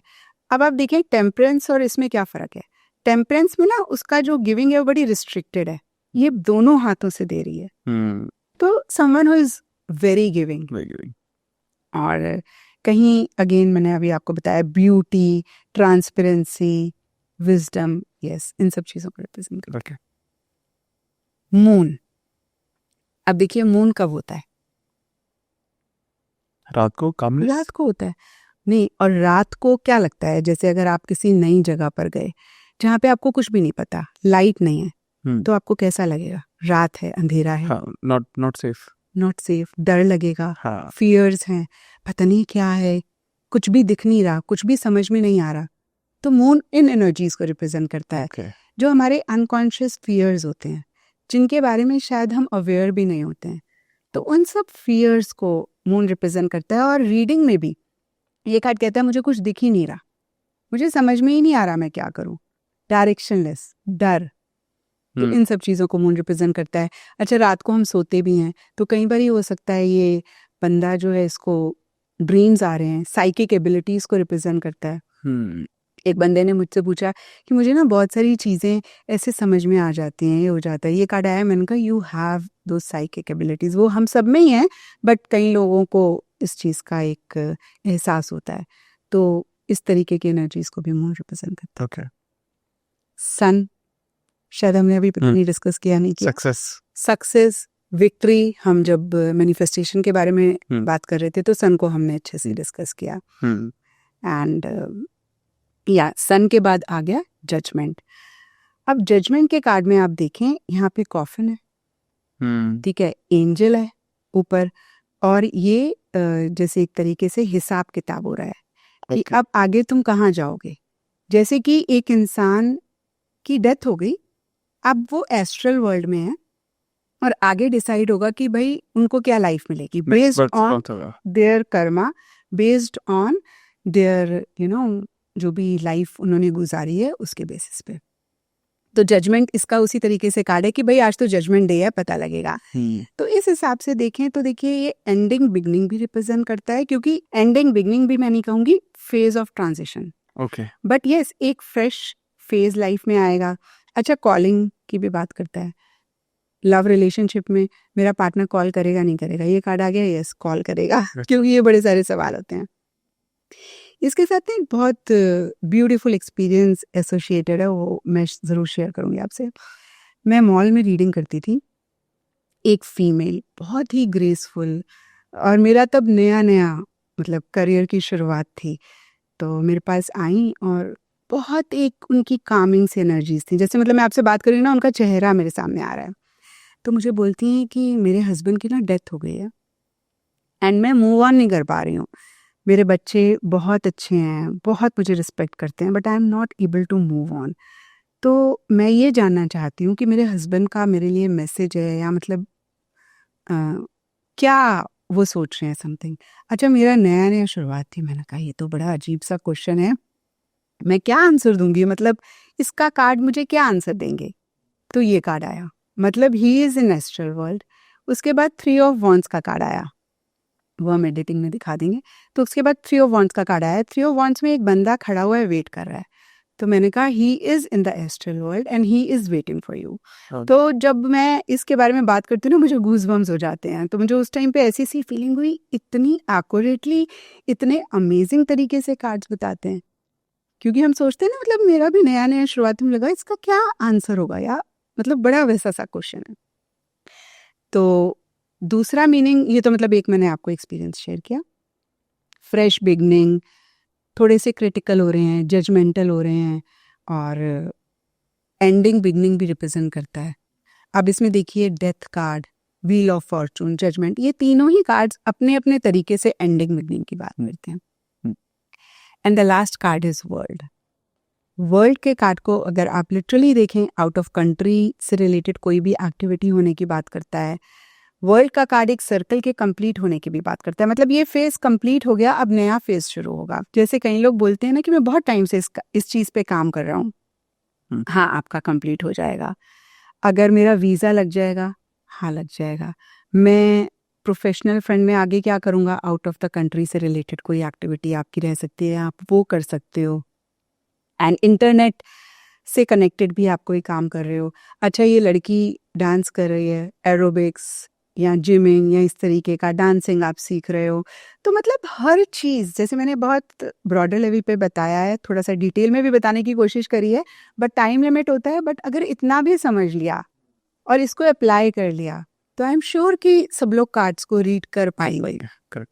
तो इस तरीके से मतलब वर्ल्ड का कार्ड एक सर्कल, आप देख रहे हैं यहाँ पर सर्कल है। यस। तो जैसे रिलेशनशिप की हम बात करें, अगर ये कार्ड आता है, आपका रिलेशनशिप यहाँ तो एंड हो रहा है या फिर नए फेज में जा रहा है। मतलब अगर आप डेट कर रहे हैं तो कमिटमेंट हो सकती है, कमिटेड है तो आगे शादी की बात हो सकती है। तो चीज़ें नेक्स्ट फेज में जा रही हैं, और कई बारी depending upon the adjacent cards, ये रिलेशनशिप के एंड होने की भी बात करता है कि भाई ये रिलेशनशिप अब एंड हो गया है, but something very new amazing is about to come, because हर एंडिंग एक नई दिन है। Amazing amazing. तो ये हो गए हमारे 22 major arcana cards. I think ma'am, सच बताऊं, मैंने ना टैरो के बारे में पहली बार समझा है, और मुझे जो ऑब्वियसली शायद बहुत सारे लोगों को होता होगा, ठीक है, और तो मुझे लग रहा था कि ये कुछ ना लाइट सा कुछ है कि आप करने के लिए कुछ समझ रहे हैं या करने के लिए कुछ किया जा रहा है, बट मुझे इतना साइंस नहीं पता था। और जिस तरह से आपने इतना डिटेल में बताया, and I am sure about it, कि मतलब आपने जो जो जो मेजर अरकाना सारे समझा दिए, 22 के 22, बहुत सारी क्लैरिटी मिल गई है। और आज के टाइम में अगर कोई पर्सन इसको खुद के लिए रीड करना चाहता है, वैसे तो देखो मैं मानता हूँ प्रोफेशनल की हेल्प लेनी चाहिए अगर जरूरत पड़े तो, लेकिन मुझे लगता है विद दिस हेल्प, हमारे पॉडकास्ट की मदद से लोग खुद भी अपने वो कार्ड्स को देख सकते हैं, समझ सकते हैं, और उसके अकॉर्डिंग अपनी लाइफ में डिसीजन ले सकते हैं। Amazing ma'am. तो मैं आप सबको कहना भी चाहूंगा कि अगर आपको एक कार्ड, ये डेक लेना है, तो मैम ये अमेजोन पर मिल जाता होगा ना? हाँ, राइडर वैट का लें, because Rider Waite basic deck है। अच्छा, बहुत सारे डेक्स आते हैं, okay. But one should start with Rider Waite, क्योंकि यही बेसिक डेक है। आपने ये समझ लिया, आप बाद में कोई भी कार्ड रीड कर सकते हैं। अच्छा, ओके। तो मैं इसका लिंक डाल दूंगा डिस्क्रिप्शन में, ठीक है। इसके अलावा मैम का भी मैम के कॉन्टैक्ट डिटेल्स, वो सारी चीजें भी डाल दूंगा। और मैम, ऐसा कोई हमारे पास डॉक्यूमेंट होता है या कोई बुक होती है जिसको पढ़ा जा सकता है सपोर्टिंग दिस? बहुत सारी बुक्स हैं, जैसे एक जॉन बनिंग की किताब है, मुझे याद नहीं आ रहा, हम लिंक डाल सकते हैं। जॉन बनिंग की किताब है मुझे आई एम वेरी सॉरी याद नहीं आ रहा है। मैरी के ग्रीर की बुक्स बहुत अच्छी हैं ओके टैरो के ऊपर। जॉन बनिंग है, ये दोनों की अगर आपने बुक्स पढ़ ली तो आपको काफी इंफॉर्मेशन मिल जाएगी। समझ में आ जाएगा, तो उसके भी मैं लिंक डाल दूंगा मैम से लेके। लेकिन मुझे पता चला मैम आपका भी एक कोर्स है इसके ऊपर, ठीक है, आपका भी एक कोर्स है। अगर आपको फिर भी और डिटेल में जानना है तो मैं उस कोर्स का भी लिंक डाल देता हूँ। अगर आपको लगता है कि मेरे को और समझना है या मैम के साथ इन टच आना है, पर्सनली बात करना चाहते हो, तो सारे सोशल मीडिया के लिंक डाल दूंगा, कॉन्टैक्ट डिटेल्स मैम का जो भी कुछ है मैं सब डाल दूंगा। लेकिन मैं ये समझता हूँ मैम पिछले 2 घंटे में ये हमने एक ऐसी मास्टर क्लास सब लोगों के लिए हो गई है जिसकी वजह से लोग ना, पहली चीज सबसे इंपॉर्टेंट मैम, जो लोग नहीं समझते थे या जैसे मेरे जैसे लोग जो इसको शायद वैल्यू भी नहीं कर रहे थे, हालांकि मैं वैल्यू नहीं कहता हूं, जब अज्ञान होता है कोई तो उसे समझ में आता नहीं है, लेकिन मैं जब थोड़ा सा जान रहा हूं तो मुझे समझ में आ रहा है कि एक्चुअली में इसको समझना कितना आसान है। और आपने जिस कॉन्फिडेंस से बताया है, जिस तरीके से आपने बताया, तो समझ में आ रहा है कि एक्यूरेसी कितनी है, प्रिसाइज कितना है ये। तो आपको गाइडेंस, और मेरे को लगता है भी है कि आपको as a guidance tool use करना चाहिए, ताकि आपको कहीं पर भी आप अंधेरे में फंसे हुए हो तो आप इसको चेक करो, अपने आप चेक कर लो, या किसी की हेल्प ले लो, मैम की हेल्प ले लो आप अगर पॉसिबल है तो उसके अकॉर्डिंग आगे बढ़ो। तो मैम अब हम टुवर्ड्स द एंड है, मैं चाहता हूँ कि आप हमारी ऑडियंस को कोई फाइनल मैसेज दें कि जिसकी वजह से वो लाइफ में और भी चीजें, अच्छी चीजें मैनिफेस्ट कर पाए। देखिए, सबसे पहली चीज़ मैं यही कहना चाहूँगी कि टैरो एस्ट्रोलॉजी को आप प्लीज़ लिटरली ना लें, आप डरें ना। और आप किसी भी टैरो की कार्ड रीडर और एस्ट्रोलॉजर के पास जा रहे हैं, अगर वो आपको डरा रहे हैं, दैट मीन्स कि you are not in safe hands. मतलब I am sorry, with all apologies मैं ये चीज़ कह रही हूँ, बिकॉज टैरो यही मैसेज देता है कि आप अपना फ्यूचर क्रिएट कर सकते हैं। तो आपके पास पावर है, you can create, you can manifest anything. और इसी इंटेंशन के साथ आप टैरो को करें। और जब आप किसी के पास जाते भी हैं तो इतना बिलीफ, इतना फेथ अपने आप में रखें कि भाई आप कुछ भी अचीव कर सकते हैं। और जहाँ पे भी आपको लगे कि भाई आप डर रहे हैं, घबरा रहे हैं, इट मीन्स आप सही तरीके से उस चीज़ को नहीं कर रहे हैं। Amazing ma'am, thank you so much ma'am. मुझे खुद बहुत कुछ जानने को मिला, और आई एम श्योर बहुत सारे लोगों ने, सभी लोगों ने इनफैक्ट बहुत कुछ जाना होगा, सीखा होगा। और आई एम श्योर, मतलब मैं सिर्फ ये जानने की कोशिश कर रहा हूँ और अभी तक डाइजेस्ट कर रहा हूँ कि इतनी कुछ आपने इतना कुछ एक्सप्लेन कर दिया ना, मुझे नहीं लगता कि आज तक किसी ने भी टैरो के बारे में इतना डिटेल में बताया होगा, ताकि लोगों को ना ये पॉडकास्ट खुद का सेल्फ हेल्प गाइड लोगों के लिए मिल जाए। और इतनी प्योरिटी के लिए ये और जेन्युइन कंट्रीब्यूशन के लिए ma'am thank you so much. नहीं, यही मैसेज है। और मुझे लगता है नॉलेज जितनी हम शेयर करते हैं ना, उतना यूनिवर्स भी हमें देता है। जब हम नॉलेज को होल्ड बैक करते हैं ना, तो यूनिवर्स भी हमें नहीं देता। Thank you ma'am. सो मुझे बहुत अच्छा लगा and I wish to see you again. और अगर किसी को लगता है कि इसी चीज के बारे में हमें और डिटेल सेशन करना है और कुछ भी आपको जानना है, तो आप पार्ट 2 कमेंट कर देना, मैम को हम दोबारा बुला लेंगे, ठीक है। Thank you so much ma'am, thank you so much. Thank you so much, आपने इनवाइट किया and I really enjoyed being a part of it. And I really hope कि लोग सीख पाएं, समझ पाएं और जेन्युइन तरीके से इस नॉलेज को एक्वायर कर पाएं। Thank you so much ma'am, thank you. Okay.